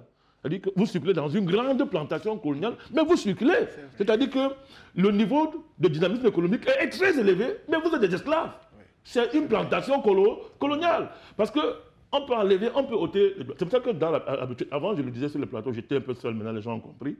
Je disais que moi je suis content du statut quo qui est en Afrique centrale. Donc, ça ne sert à rien de faire une intégration économique sous-régionale comme l'Afrique de l'Ouest, qui est en fait la prolongation de la colonisation. C'est maintenant que les gens sont en train de comprendre ce que j'étais en train de dire. Si vous ouvrez un marché, c'est pour ça que je suis contre la ZLECAf, la zone de libre marché africaine. Parce que ça ne veut rien dire d'ouvrir un vaste marché pour enrichir les gens qui pillaient hier dans une seule nation, qui pillaient dans un marché national. Non, maintenant on va écarter. Vous allez piller maintenant au niveau continental. Vous ne voulez pas faire de l'économie? Oui, c'est ça qu'il s'agit. Vous ne voulez pas faire de vrais projets économiques. Vous ne voulez pas faire du panafricanisme économique. C'est ça qu'il s'agit. Vous comprenez? Parce qu'il y a une différence, Pépin. Il y a une différence entre le panafricanisme et l'intégration régionale. Attention. Les impérialistes disent intégration régionale. Bon, les dirigeants peuvent dire que pour des raisons institutionnelles, ils font ça, mais pour atteindre des buts nobles. Je ne refuse pas. Mais nous disons que le panafricanisme, c'est autre chose. Le panafricanisme, c'est faire l'économie pour notre propre compte. Susciter des champions nationaux. Faire que nos marchés correspondent avec les capacités économiques des acteurs africains. Que ce soit les acteurs africains qui contrôlent le marché. Oui, c'est ça. C'est pas la même chose. Ça veut dire que si nous, on fait de l'économie, nous, par exemple, nous, on va mettre des lois pour que les futurs champions africains aient des parts de marché protégées face aux multinationales étrangères, qui sont des seigneurs de la guerre économique avec lesquels aucun acteur économique africain ne peut faire de l'économie. Voilà la différence. Donc pour dire quoi? Pour dire que le projet en soi, le projet en soi, il est bon. Dans les déclarations, dans ce mouvement qu'on est en train de voir se déclencher. Mais, comme il a dit Douma, nous allons voir avant d'asser. Nous sommes en train de regarder. On va voir qui est réellement derrière cette affaire. Est-ce qu'il y a réellement une volonté? Si ce qu'ils ont dit là, ils mettent ça sérieusement en place, n'est-ce pas? Comme elle a dit, on sera au moins à 283 280 milliards de francs CFA. En termes, vous voyez, l'agent qui a dit, en termes de produits intérieurs. Mais ça ne veut rien dire. Parce qu'on peut produire ça le lendemain, tout ça est sorti, et ça s'en va rester là où ça passe souvent. Donc c'est un projet que nous allons suivre et voir jusqu'à où ça va donner. Merci beaucoup, Président Batakani. Paul est là, je reviens à vous. Accordons le maximum de confiance à ceux qui pilotent ce projet en espérant qu'ils sont désormais, on va dire, touchés de cet esprit panafricaniste, comme le président Banakani nous dit, et qu'il y aura de la sincérité dans ces choses. Est-ce que de là maintenant, on voit une Afrique centrale se détacher logiquement et devenir, on va dire, un bloc assez solide de manière à rivaliser les puissances occidentales? Alors, moi, j'entends bien, et je réponds à votre question par ce biais-là, j'entends bien le scepticisme, en fait, qui est une sorte de prudence par rapport à ce qu'on a vécu jusqu'ici. Mais en réalité, ça revient au problème de la poule et de l'œuf. C'est-à-dire par qui a fait l'autre et par quoi commencer. Parce qu'effectivement, si on a des appréhensions légitimes sur la faisabilité ou l'effectivité, ou encore mieux, l'efficacité de ce type de manœuvre, en tout cas de fusion régionale, en termes de faiblesse d'échanges existants entre les pays concernés, en termes de balance commerciale déficitaire pour l'ensemble de ces pays-là par rapport à l'Occident, parce que l'Occident et un certain nombre de partenaires extérieurs sont les principaux fournisseurs de ces pays-là, en termes de manque de volonté réelle d'un point de vue de l'intégration effective régionale qui devrait donc impliquer pour la même effectivité les échanges commerciaux qui supposent donc la circulation libre, la libre circulation des biens et des personnes. Si on prend en compte toutes ces réalités qui ne sont pas encore effectives, effectivement, on peut se poser la question de la pertinence d'une telle fusion. Mais comme je dis, c'est la question de la poule et de l'œuf.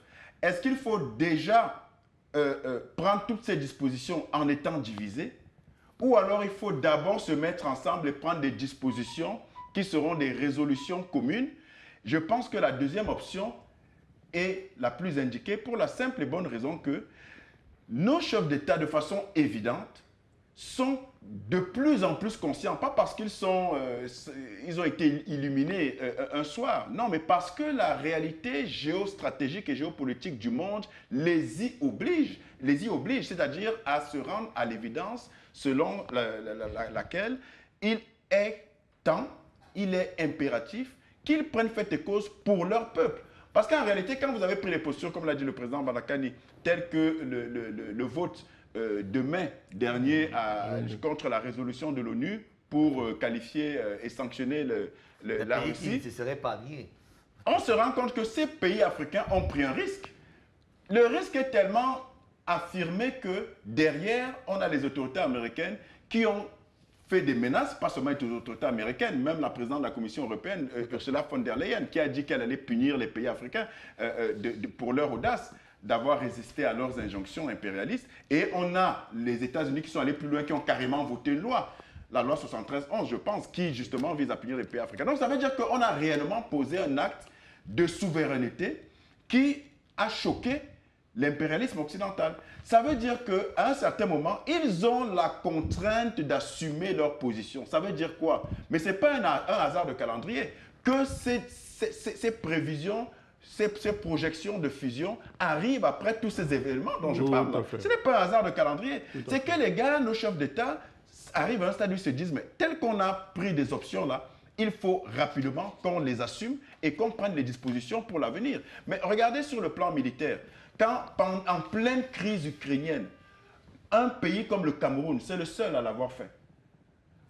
Un pays comme le Cameroun prend sur lui d'envoyer son ministre de la Défense. Pendant la crise ukrainienne, je n'ai pas dit avant, je n'ai pas dit qu'ils ont attendu après.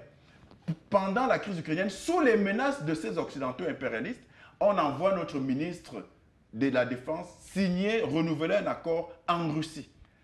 Est-ce que ce n'est pas fort, ça? Ça veut dire clairement qu'ils prennent des risques. Mais ils prennent des risques pourquoi? Parce qu'il faut assumer leur position. Donc, je pense que le fait de se mettre déjà ensemble, d'envisager même, parce que n'oubliez pas qu'on a le devoir, nous autres panafricains, de soutenir quand c'est bon. Sinon, on serait dans une logique permanente de dire non, ces gens-là vraiment, et eux-mêmes, ils n'auront pas d'autre soutien. Et ils vont laisser tomber. Regardez ce qui s'est passé au Mali. La présidence de transition au Mali. Vous pensez que, et même les résolutions, les décisions très fortes, extrêmement courageuses, inédites en Afrique, des dirigeants maliens de chasser les médias de propagande français, de chasser, d'expulser l'ambassadeur de Russie, de France, pardon, excusez, autant pour moi, merci, d'expulser l'ambassadeur de France, d'engager une plainte à l'ONU, au Conseil de sécurité contre la France. C'est inédit. Mais vous pensez qu'ils le font parce qu'ils se sont levés un matin, parce qu'il y a un peuple derrière qui leur met la pression. Il y a bien eu un premier coup d'État où ceux qui ont précédé le gouvernement de transition d'Assimi Goïta et de Choguel Kokala Maïga, les premiers ont été un peu fébriles. Bandao, exactement. Ils étaient un peu fébriles et on a senti qu'il y avait encore des velléités à se soumettre à l'impérialisme français. On les a mis de côté. Pas parce que des individus avaient soif du pouvoir, mais parce qu'il y avait un peuple derrière. Vous vous rappelez des manifestations du 20 janvier. Donc, on est dans cette dynamique-là où il est important, on a le droit d'être sceptique parce que vraiment on a été floué plusieurs fois à part des dispositions, des prévisions qui n'ont pas eu lieu. Mais on a le devoir aussi d'avoir la lecture historique des événements et le caractère concomitant de ces événements-là qui sont la conséquence d'une réalité géostratégique et géopolitique qui participe de la prise de risque de nos dirigeants et ça participe aussi, et j'allais dire surtout, du travail que vous et vos panélistes faites toutes les semaines sur vos plateaux. Il faut le dire, c'est la vérité. Parce que ces gens nous suivent. Ils ne suivent pas depuis aujourd'hui seulement. Et quand je dis nous, ce n'est pas nous quatre ici seulement. C'est tous ceux qui s'impliquent d'une manière ou d'une autre, que ce soit le travail de terrain, des plateaux, d'ouvrages, d'articles, ainsi de suite. Et ces gens nous lisent et ils ont des rapports de tout ce qui se fait et ils se rendent bien compte que leur peuple exige qu'ils prennent fait et cause pour lui. Et c'est ça qui est en train de se mettre en marche. Donc, oui, on peut craindre que ce ne soit pas effectif, mais on n'a pas, à mon sens, et je n'ai pas la science infuse, mais je pense qu'on n'a pas intérêt à ne pas les soutenir et à ne pas les prendre au mot. Et donc, il faut encourager ça parce que c'est le seul fait d'y penser. Et le président Balakani a dit tout à l'heure les composantes. La Cour pénale, la Cour de justice, le Parlement, la haute autorité monétaire, ainsi de suite. C'est même déjà courageux d'y penser. Maintenant, donc, une fois que ce sera effectif, et on appelle cela de tous nos voeux, mon cher Jean-René Ndouma, je suis convaincu, je reste convaincu que par rapport au travail que nous faisons, parce qu'il n'est pas vain, ces gens seront tenus d'aller jusqu'au bout. Ça veut dire que le marché commun qui va être créé, et les dispositions communes en termes de monnaie, en termes de parlement, en termes de cours de justice et tout le reste vont permettre justement que non seulement le marché soit effectif et donc qu'on puisse mettre en évidence et en exergue un concept que le docteur Ndouma connaît très bien, la théorie des avantages comparatif, mais aussi absolu d'Adam Smith, qui dit que quand vous êtes dans un espace géographique avec d'autres pays, un espace économique commun, au lieu que vous produisez tous les mêmes choses, chacun se spécialise dans une chose pour que vous soyez complémentaires. Et ça, quel avantage? C'est pour ça qu'on parle de la théorie des avantages absolus. Parce que justement, ça évite que vous preniez ailleurs. Si nous, on se décide à faire du pétrole, et par exemple l'Angola qui est spécialisée un peu plus avancée dans le pétrole, se décide à faire du pétrole, on n'a plus besoin de nous tracasser, de nous casser la tête. Ce n'est pas qu'on ne va plus faire du pétrole, mais ce ne sera pas notre produit de prédilection en termes de commercialisation et d'exportation. On va se concentrer, je dis n'importe quoi, peut-être sur la banane, voilà. On se concentre dessus et c'est nous qui sommes les principaux fournisseurs à tous les 11 pays de la nouvelle zone qui doit voir le jour. Et donc, ça crée évidemment, c'est pour ça que je parlais du problème de la poule et de l'œuf. On peut commencer par là, mais ça va impliquer une dynamique économique intérieure qui va faire qu'on aura plus intérêt à échanger entre nous, ce qui va diminuer la part des importations et qui va améliorer nos balances commerciales et nos balances de paiement. Alors, on va ouvrir nos standards au 6 57 44 91 57 plus 237 pour ceux qui sont hors du Cameroun. Le numéro déjà sur le petit écran, plus 237 pour ceux qui sont hors du Cameroun et le 6 57 44 91 57, voilà le standard, vous allez appeler juste pour apporter votre contribution. Merci beaucoup. Alors, on va y aller. Docteur Ndoumou, On va quand même dire, hein, on va dire tout logiquement. Dites-nous un peu, comment on arrive dans des circonstances pareilles? Il y a quand même 6 monnaies. Comment on arrive donc à adopter une monnaie et comment on parvient à créer des interchangeabilités ailleurs? Je ne suis pas économiste, hein. Peut-être que l'expression interchangeabilité, vous pouvez comprendre de quoi je parle. Ça veut dire que comment convertir cette monnaie, par exemple, avec des euros, c'est pas avec le dollar, les mécanismes qui doivent être mis en place. Alors, ici, il faut relever que le doute scientifique dont je fais allusion n'a rien à voir avec mon adhésion totale au combat que nous menons. Hein. Bien sûr. Avant de répondre précisément à la question, parce que les deux sont liés, nous sommes dans un environnement où vous avez, normalement, on a 4 types de banques. Vous avez les banques de détail. Ce sont les banques qu'on appelle vulgairement les banques commerciales. Nous avons les banques d'investissement. Il y a des établissements qui ont pour vocation de financer l'investissement, le développement des entreprises. Vous avez les banques d'affaires. Elles sont spécialisées pour des opérations sur les marchés des capitaux. Un marché auquel on n'a pratiquement pas accès. Et à la question du franc CFA, c'est que tout ce qui reste au trésor français, qu'est-ce que les Français en font? Pendant que ça ne reste pas là. Chacun se font fructifier. Et vous avez donc les banques centrales. Donc nous sommes dans un environnement où on n'a que les banques de détail qui vivent de la collecte des dépôts à court terme et pour qui c'est difficile de financer le moyen ou le long terme. On va beau expliquer que ça peut être théorique, etc., mais c'est ça la réalité. Si je prends le cas du Cameroun, où on parle de plus de 95% de très petites entreprises, comment franchir le gap entre très petites entreprises et grosses entreprises sans des financements adaptés, sans des ressources longues? Pour répondre à la question, on a créé la BVMAC, qui est supposée être un marché qui doit fournir des ressources longues aux entreprises qui remplissent des conditions pour qu'elles puissent se déployer. Vous avez des entreprises qui ont 30 ans d'âge, mais qui ressemblent à une boutique, qui se cherchent année par année. Pourtant, quand il y a un plan de développement qui est soutenu par une stratégie qui évolue, évidemment, quand on parle de stratégie, vous ne pouvez pas déployer une stratégie sans des moyens conséquents, y compris des moyens financiers. Donc, nous vivons ça depuis les indépendances, jusqu'au moment où j'en parle. Et c'est valable pour pratiquement tous ces pays-là. Est-ce que les réformes qui sont envisagées intègrent le fait que même la typologie de la structure du marché bancaire et financier dans ces pays-là est une entrave à l'industrialisation qui doit soutenir donc l'activité économique? Si nous voulons produire en grande quantité, il faut avoir des capacités de production conséquentes. C'est-à-dire qu'il faut avoir des moyens pour ça. Donc, il est question d'envisager des changements disruptifs. Et ça, ce n'est pas que seulement la digitalisation. Vous voyez que je prends les choses qui existent déjà. Nos bourses de valeurs mobilières ne fonctionnent pas comme elles devraient fonctionner.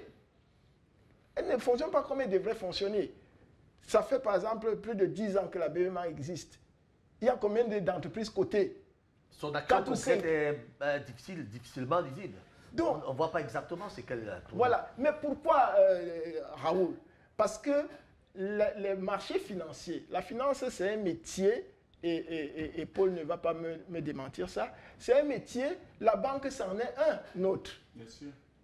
Donc, quand vous avez les banquiers qui deviennent spécialistes dans la finance internationale, dans les marchés des capitaux, dans la finance digitale, et qui ne veulent pas profiter de l'expertise des uns et des autres, mais c'est un gros problème.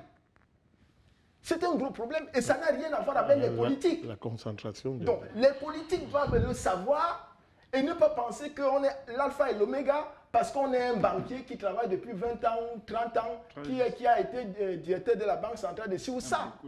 Vous comprenez? Donc, il y a tous ces éléments-là qui doivent créer une dynamique, n'est-ce pas, et mettre en place des conditions d'une économie inclusive. Donc, lorsque je l'ai dit, vous voyez que le franc CFA devient vraiment quelque chose de... Si on ne fait pas attention, on pense qu'en enlevant le franc CFA, nous avons atteint l'objectif, mais il faut faire très attention. Il y a beaucoup d'autres éléments qui sont à prendre en compte pour que, véritablement, peut-être à partir de l'année prochaine, on voit que la zone est en train de bouger. Maintenant, 6 monnaies, ça veut dire que chaque fois, il faut les mécanismes d'échange. Vous avez parlé d'interchangeabilité. Non seulement au sein de cette zone, si on élimine et qu'on a une seule monnaie, ça fait que pour la zone, c'est véritablement intéressant, d'accord? Parce que quand les marchandises bougent, les fonds aussi bougent. On n'en parle pas souvent assez. Il ne faut pas bouger les marchandises sans bouger l'argent, sans bouger l'information. Donc, à partir de ce moment-là, il y a une seule devise, et en ce moment-là, vraiment une devise, et qui peut donc avoir un certain pouvoir vis-à-vis de l'interchangeabilité avec d'autres devises. Nous sommes, je le rappelle en passant, que c'est toujours une zone dollarisée. Les 11 pays, là, c'est une zone dollarisée. Quand on parle des transactions internationales, ils vont vous parler en dollars, comme si le dollar était notre monnaie. Pour peu de temps encore. Vous voyez? Donc, il y a des questions comme ça qu'il faut évoquer. Oui, on doit rompre totalement avec le franc CFA. Oui, ce qui est en train de remplacer progressivement les monnaies fiduciaires, je dis remplacer progressivement sans prendre leur place, parce que j'ai parlé de l'évolution de la monnaie, de la forme de la monnaie. Vous allez toujours avoir le troc qui est là depuis les antiquités. Vous allez toujours avoir les cartes bancaires, les chèques, etc., les monnaies électroniques comme les virements, les transferts. Ça va toujours exister avec ou sans les monnaies digitales. Mais l'évolution imposant que les formes de paiement qui sont utilisées, la vitesse de paiement, les exigences des clients, la compétitivité à outrance font en sorte qu'il faut pouvoir payer aussi aisément. Alors, la reconnaissance de la monnaie, ça se fait comment? Par exemple, nous, le Cameroun décide de créer une monnaie qu'on appelle Bénin. Oui. Et puis, comment faire donc pour que Bénin soit reconnu peut-être au Nigeria, Bénin soit reconnu en France? C'est ça, la reconnaissance, ça se passe. Alors, quand le Cameroun crée sa monnaie, la première chose, c'est que l'État camerounais crée sa monnaie. C'est tout. Et parce que c'est l'État, il y a la confiance du peuple en cette monnaie. Ça, c'est la première étape. Pour cette étape-là, on n'a pas besoin de prouver que la monnaie a une valeur. C'est d'abord un décret, je sais pas quoi, les juristes vont savoir. Voilà. Mais ensuite, il faut pouvoir compétir avec d'autres monnaies à l'international. C'est pour ça qu'il faut adosser la monnaie à des choses palpables, à des richesses concrètes. Et nous en avons plus que tous les continents. Voilà. C'est l'or, c'est le diamant, c'est le fer, c'est tout ça, nous en avons. Donc, il n'y a pas de raison qu'on nous dise que notre monnaie ne peut pas être une monnaie compétitive, qu'on ne peut pas avoir notre propre monnaie, alors que nous sommes le continent le plus riche en matière minière et naturelle. Vous voyez le paradoxe. Donc, en ce moment-là, notre monnaie est adossée, par exemple, à l'or. L'Afrique est... C'est fini. Voilà. Et donc, on n'a même pas besoin de prouver. Même si elle est digitale, il y a des monnaies digitales appuyées qui sont soutenues par l'or. C'est ce qu'on appelle les stablecoins. Même si là aussi, il y a toujours des différences à faire. Il y a des stablecoins qui sont adossés à l'or. Ce que la monnaie fiduciaire n'est plus depuis que les Américains ont décidé de déconnecter le dollar de l'or. Voyez? Donc, il y a des choses comme ça qu'on doit prendre en compte. Donc, aujourd'hui, nous avons tout. L'Afrique a tout pour pouvoir poser des actes forts. Paul en a cité, le président en a cité. Il faut continuer de poser des actes forts sur le plan financier et monétaire pour profiter de nos ressources minières et naturelles et pouvoir tirer bénéfice pour industrialiser nos économies, développer une capacité de production parce que nous avons une capacité de consommation. Mais on ne produit pas assez pour satisfaire à cette demande-là qui ne fait que s'agrandir. Il ne fait que s'agrandir. Voilà. Très bien. On va rappeler, hein, c'est au 657 44 91 57. Pour ceux qui veulent réagir, d'ici pratiquement 15 à 20 minutes, nous serons plus là.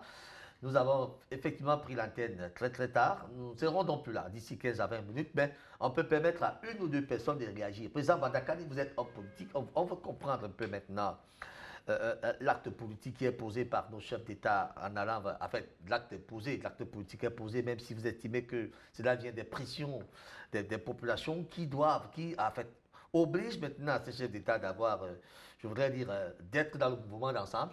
Président Vandakani, est-ce qu'on ne court pas le risque là maintenant d'avoir des obstacles quant à la création d'une monnaie commune? Ça peut être là maintenant le véritable problème. Je vous ai parlé des conditions historiques qui prévalent dans le monde en général et en Afrique en particulier. L'analyse politique et géopolitique se base sur les conditions concrètes de l'histoire. Et il y a un fait majeur. Le monde change radicalement sur le plan de la géopolitique. D'ailleurs, c'est les dirigeants occidentaux qui le disent.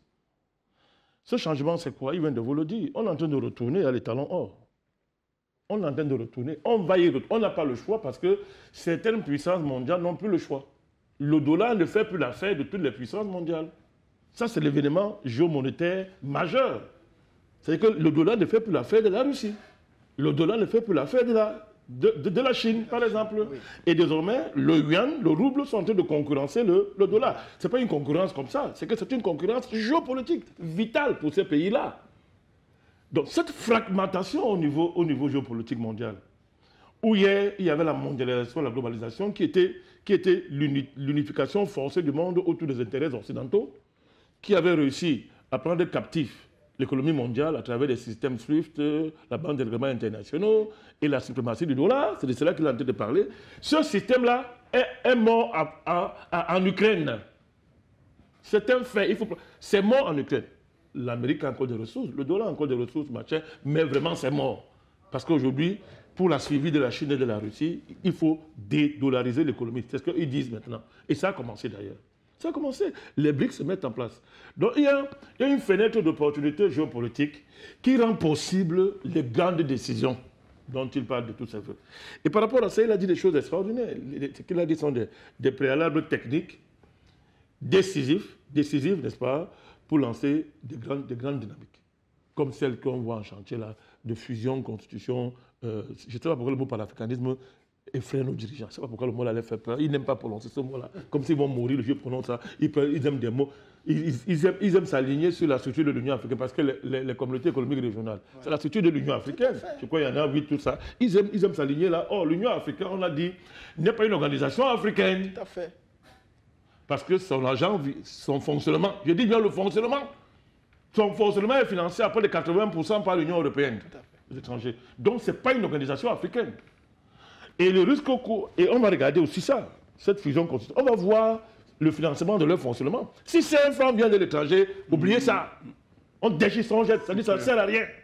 Donc on va regarder des choses comme ça. C'est par là qu'on voit si les gens sont sérieux. Quand on entend que par exemple le siège de la CEDEAO va être financé par la Chine, on met les mains sur la tête. C'est pas la sorcellerie ça. Mais c'est une malédiction. Comment c'est la Chine qui va financer le siège de la CEDEAO? Comme elle a financé le siège de l'Union africaine. Et elle dit que ce n'est pas une organisation africaine ça. Comment les Chinois vont financer le siège de l'organisation de l'unité africaine? Ça veut tout dire. Donc, il a dit des choses extraordinaires. J'ajoute en disant que nous avons des avantages historiques en termes d'unification monétaire. Je ne parlerai pas de politique de rationalisation. C'est le mot qu'ils emploient. Quand on dit rationaliser, c'est le mot de la Banque mondiale, du FMI, on connaît. Les pays africains ont l'avantage, c'est que contrairement à l'Union européenne, par exemple, où la mise en place de la monnaie unique est une opération purement néolibérale, qui fait que la monnaie européenne n'est pas viable à terme, parce qu'une monnaie comme celle-là, qui vient avaler des monnaies existantes puissantes, les monnaies des pays développés sur le plan industriel. Tous les experts aujourd'hui disent que tu suis ça mieux que moi, disent que la monnaie, l'euro là, peut s'effondrer, peut disparaître à tout moment. Oui. Et les théoriciens même disent que ce type de construction monétaire ne tient jamais. Par contre, les pays africains ont l'avantage que les économies sont similaires. Elles ont les mêmes problèmes structurels. Ce sont des économies néocoloniales. Ça, c'est un avantage extraordinaire, extraordinaire. Ça veut dire que donc, le montage, la construction d'une construction monétaire est plus cohérente historiquement et structurellement que de faire l'unité monétaire avec des pays qui sont déjà constitués économiquement. Ça a été le cas de l'Union européenne. Oui. Donc c'est la finance, c'est une construction purement financière. C'est de l'escroquerie gigantesque à un niveau donné. Par contre, nous avons le même problème. Nous, les pays africains, vous les prenez tous là, ont le même problème. Ce sont des économies dépendantes, économies de rente, économies d'extraction, contrôlées par l'État. Mais les raisons suffisantes, il est facile de se mettre ensemble parce que les objectifs sont les mêmes, malgré les spécificités liées à l'histoire coloniale, à la manière dont on a accédé à l'indépendance, malgré les spécificités fabriquées par les Français, les impérialistes qui nous divisent pour mieux régner. Dans le fond, c'est établi. L'unité culturelle est réelle, l'unité historique est réelle, l'unité de nos économies dans leur réalité est réelle. Donc il est plus facile de lancer une dynamique monétaire. La deuxième chose qui me semble importante d'ajouter à ce qu'il a dit, c'est un autre préalable majeur. Non, il y a l'adéquation de la richesse, des richesses concrètes à la monnaie. Même là encore. Sauf que ça pose un problème. Nos diamants, notre or et tout, sont captifs. C'est pour nous de non. C'est une autre chose sur le plan territorial et historique, mais dans le fait, ça appartient à qui? Ça appartient à qui? Vous prenez l'or de la RDC. Il y a un combat qu'il va falloir mener. Et c'est pour ça que quand nous on regarde ça, nous on est curieux parce qu'on va voir.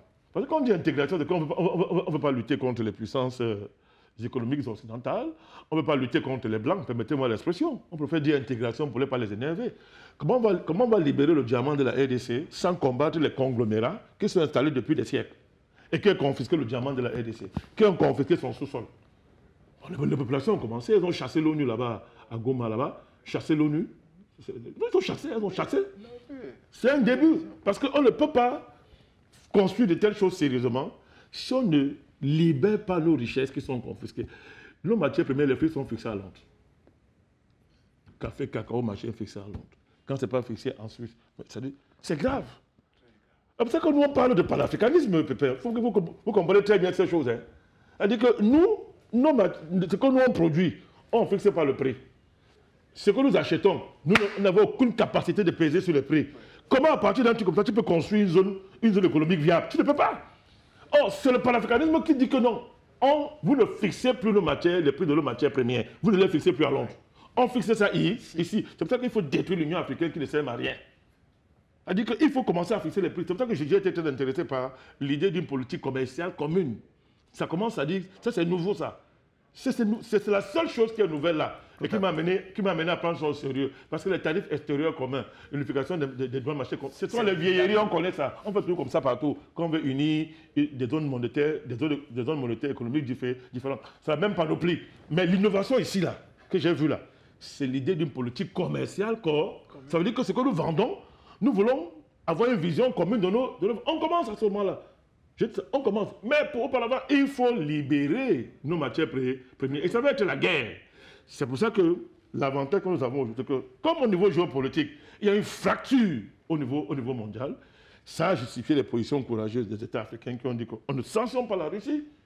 Mais il ne faut pas seulement que ça soit des manœuvres pour conserver des sous-oligarchies néocoloniales en place. Mais il faut que ça aille loin. Et pour aller loin, c'est que on pose sur la table la question du prix de nos matières premières. La question de l'économie d'extraction, alors où on voit que, voilà un pays comme la Russie qui vend des matières premières à l'état brut. Mais vous voyez comment elle est en train de peser sur l'économie mondiale à partir des matières premières brutes. On nous a dit longtemps que les matières brutes ne servent à rien, ça n'a aucune valeur, ça ne vaut rien, tant que ce n'est pas passé par le mécanisme de leur transformation en bien semi-fini ou en bien fini. La Russie vend de la matière première à l'état brut. Vous voyez comment ça pèse sur le marché international parce que c'est une puissance. Donc, le préalable, mon cher Pépin, voilà pourquoi les panafricanistes sont contre l'intégration régionale. On est contre l'intégration. Parce que l'intégration dit qu'on ne mène pas des politiques de puissance, c'est-à-dire les politiques de libération nationale. Les politiques où on brise le joug qui pèse sur notre pôle. Les jougs que tu as énumérés et l'énuméré que je suis en train d'énumérer. Nos économies sont des économies de rente. C'est-à-dire que nous produisons ce qu'on nous impose d'en produire. Oui. C'est l'héritage colonial. faire le cacao, faire le café, ceci. Au point où les États n'arrivent même plus, comment on dit ça, à reconfigurer leur économie. Tellement cette insertion, c'est-à-dire que c'est comme si c'est devenu, c'est-à-dire une fatalité. On ne peut pas s'en passer. Mais il faut sortir de cette logique-là. Il faut en sortir. C'est pour ça qu'on est prudent, mais je termine toujours dans une note d'espoir parce que les panafricanistes sont très optimistes et ce n'est pas un optimisme béat. Vous avez vu le Cameroun aller signer un contrat en Algérie. Beaucoup de gens ne savent pas de quoi il s'agit. Mais il y a des grandes dynamiques, par exemple au niveau du gaz. Au niveau du Cameroun, des grandes dynamiques où le pays est en train de se positionner comme un géant dans le marché du gaz. Et il faut structurer ça. Tu vois donc pourquoi c'est le Cameroun qui tire ce projet. Le Cameroun en première ligne dans ce projet de fusion. Le Cameroun est en train de tirer ce projet. Par exemple, on voit comment, à ce niveau-là, ça demande que, si vous voulez vous positionner sur un tel marché, vous êtes obligé de rompre avec certains atavismes économiques historiques qu'on nous a imposés. Si nous voulons vendre nos matières premières à leur vrai prix, on est obligé, n'est-ce pas, de s'investir dans un panafricanisme sous-régional d'abord, régional et continental, qui est différent, n'est-ce pas, de ce type d'intégration figée dans laquelle on veut nous enfermer. Merci beaucoup, Président Badakari. Alors, dernier tour de table, hein, peut-être en 3 minutes chacun. Paul, je commence par vous. La question fondamentale, fusion sur AC-SEMAC, quel avenir donc pour le franc CFA? On va tenter de répondre, Paul. Alors, un avenir sombre pour le plus grand intérêt, la plus grande joie des panafricanistes, en tout cas, et de tous ceux qui ont compris que le franc CFA, cette pseudo-monnaie impérialiste, était un boulet pour nos économies. Et donc, on ne peut que rester dans la logique optimiste selon laquelle les dirigeants des pays qui ont donc projeté cette fusion CEMAC-CEAC soient conséquents et que la géopolitique et la géostratégie mondiale les y poussent et que nous autres, panafricanistes, nous soyons là comme des veilleurs pour éviter justement que ce ne soit juste de la distraction ou un autre effet d'annonce, parce qu'on en a connu. Et donc, nous allons les prendre au mot. Nous avons besoin, et c'est un impératif catégorique, de nous libérer totalement du joug monétaire qui nous est imposé pour les pays qui en dépendent, notamment de la zone CFA, et donc d'écrire notre propre histoire à partir de cette autonomisation monétaire. Et si le franc CFA arrive? Pardon? Et si le franc CFA arrive? Impossible. Nous allons y veiller, et nous y veillons, et je dis bien que ils sont marqués à la culotte, parce que même ce que je disais tout à l'heure, même l'idée même qu'ils ont eue de le faire, je peux vous assurer que ce n'est pas nécessairement, pour eux tous en tout cas, ce n'est pas nécessairement de gaieté de cœur, mais ils y sont poussés par la réalité géopolitique mondiale. Et la même réalité qui va les amener à chasser le franc CFA de leur giron. Peut-être on va le voir. Fusion CEAC-SEMAC, quel avenir pour le franc CFA, Dr Dogo? Quel avenir pour le franc CFA? Alors, il faut enterrer totalement cette mastodonte structurelle parce que le franc CFA, ce n'est pas que les billets qu'on a là et les pièces. C'est toute une structure, voilà, ça passe par le trésor, il y a toute une usine là où on fabrique ces choses-là, il y a des emplois en jeu, il y a des opérations sur les marchés des capitaux qui rapportent énormément aux colons, etc. Donc, c'est tout ça, le franc CFA. Et c'est pour ça que ceux qui tiennent le franc CFA vont tout faire, comme dans le cadre du jeu des échecs, pour pouvoir récupérer ce qu'il y a à récupérer, même au dernier moment. Et c'est pour ça que nous devons faire attention. Le franc CFA doit totalement disparaître sous toutes les formes. Maintenant, ce qui est en train de se faire, c'est que les pays adoptent les monnaies digitales. Et dans la zone qui nous intéresse, on a au moins la RCA, qui s'est déjà clairement prononcée et qui agit dans ce sens. Et il y a un acteur, le président Badakari l'a évoqué, Binance, pour ne pas le nommer, qui est le premier échangeur centralisé au monde. Je dis bien le premier échangeur centralisé. C'est-à-dire une société privée qui permet l'interchangeabilité entre les monnaies fiduciaires et les monnaies digitales et vice-versa. C'est très important. Non seulement c'est une société privée, mais c'est un échangeur centralisé. C'est-à-dire que le propriétaire de Binance peut décider du sort d'un État qui lui confie la gestion de sa crypto-monnaie de banque centrale. Est-ce que je me fais comprendre? Oui. À partir de ce moment-là, puisque nous sortons du franc CFA définitivement, il ne faut pas qu'il y ait une autre forme de franc CFA à travers une monnaie digitale qui peut ne pas s'appeler franc CFA, mais qui en réalité va garder tout ce que nous avons reproché et tout ce contre quoi on s'est battu jusqu'à présent. Donc il faut que les chefs d'État veillent vraiment à ce que, premièrement, ils aient toute la souveraineté sur le contrôle de ces monnaies qui vont naître, et deuxièmement, qu'ils aient tout le pouvoir de décision sur les transactions qui vont avoir lieu sans que ce soit centralisé, parce qu'il y a des échangeurs décentralisés qui, eux, n'est-ce pas, décident de la validation des transactions majoritairement. Les échangeurs décentralisés sont démocratiques. Mais l'État, lui, va rester là pour contrôler, pour décider de ce qu'il n'y ait pas des abus, parce que c'est l'État seul qui protège nos intérêts. Merci beaucoup, docteur Jean-René Nouma. Président Madakani, c'est pas vous que nous sortons. Deux choses. Le franc CFA, quel est son avenir? Deux choses. Non, c'est mort. Les combats. Moi, j'ai dit au premier congrès du NMP, en toute modestie, nous avons décidé que nous, on ne parle plus du franc CFA. C'est une résolution. Donc, pour nous, les combats d'arrière-garde, nous, on ne les mène pas. Mais il y a un problème qui est grave sur la question du franc CFA. La France s'est permis de faire le solde de le tout compte, du compte d'opération seul. C'est le plus grand vol de l'histoire de l'humanité. Elle dit, on vole notre argent en plein, on nous menace. On dit, ne tentez pas de mettre l'œil ici. Si vous tentez, on va. C'est du brigandage à un niveau élevé. Elle s'est permise de faire un compte d'opération commun à tous. Elle s'est permis, elle seule, de faire le solde de tout compte. Elle a reversé. C'est qu'elle voulait reverser à l'Afrique de l'Ouest. Mais à l'Afrique centrale, je ne sais même pas si on pensait à ça. Pour dire que ce n'est pas fini. L'avenir, c'est que nous allons poser sur la table la question du solde du compte d'opération. On va mettre ça sur la table. Les données existent. Donc la France peut faire son cinéma là, comme elle croyait. La France est toujours comme ça. Elle croit qu'elle est très intelligente. Mais ça la rattrape toujours.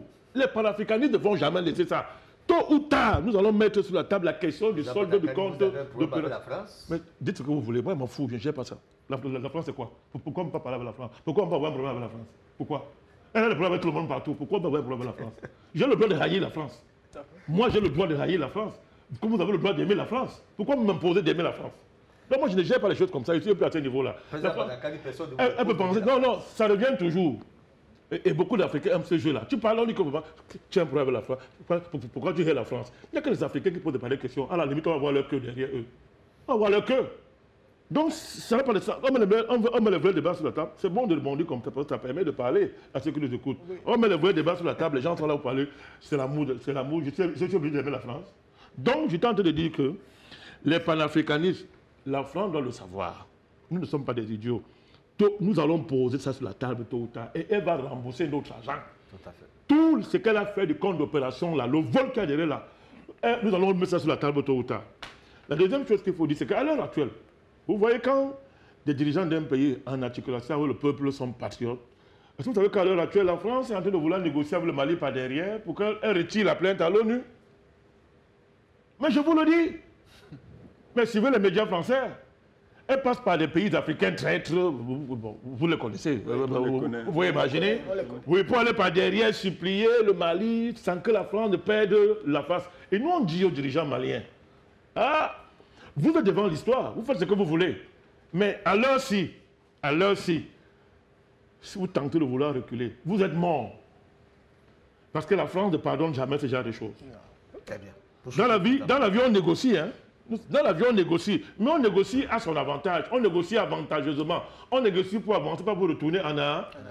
La plainte à l'ONU, c'est une carte majeure sur le plan de la géopolitique et de la diplomatie. Si l'État malien veut écouter les États sorciers traîtres africains, n'est-ce pas, que la France envoie par derrière, pour dire que non, vraiment, oui, on veut négocier par derrière, que la France, en public, se mette là debout. Elle dit que vraiment, elle se répand de sa politique à l'égard du Mali.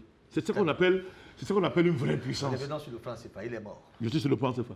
Oui. Je suis sur le franc CFA. Faut chuter, président. Je suis là sur le franc CFA pour dire ça. Parce que l'enjeu du Mali, c'est l'enjeu du franc CFA. Qu'est-ce que vous croyez? C'est l'enjeu du franc CFA. Donc, l'avenir du franc CFA, le franc CFA n'a plus je vous ai dit que nous, on ne parle plus de ça, ça n'a plus d'avenir. Nous sommes en train de regarder devant. Et les dynamiques monétaires, soit un pays africain crée sa monnaie, il a le droit, attention, hein, les pays africains ont le droit de créer leur monnaie, même à titre individuel, en attendant que les conditions réelles de l'unité monétaire soient mises en place.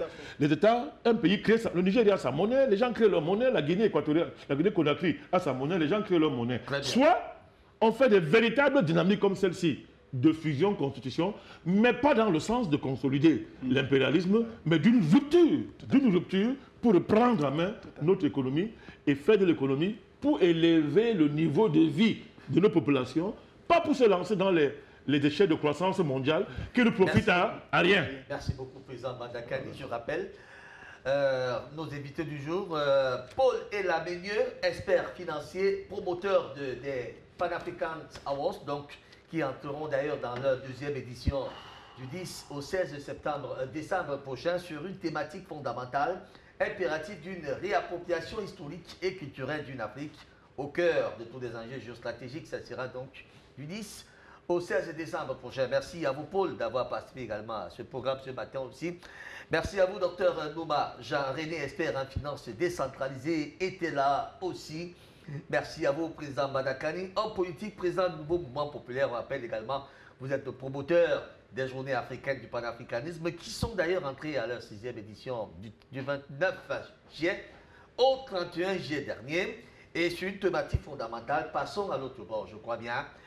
Le rendez-vous est donc pris pour la 7e édition qui aura probablement lieu l'année prochaine. Merci à vous, président Madakani, d'avoir été également parmi nous. Nous avons attendu notre invité qui malheureusement n'est pas arrivé car c'est la détienne, on comprend. Les conditions n'étaient pas du tout réunies ce matin. Madame, monsieur, nous remercions l'organisation de Brighton Junior et toute son équipe technique qui a également participé activement à la mise à musique de ce programme. Donnons-nous rendez-vous vendredi prochain pour un autre débat de ce genre. D'ici là, portez-vous bien.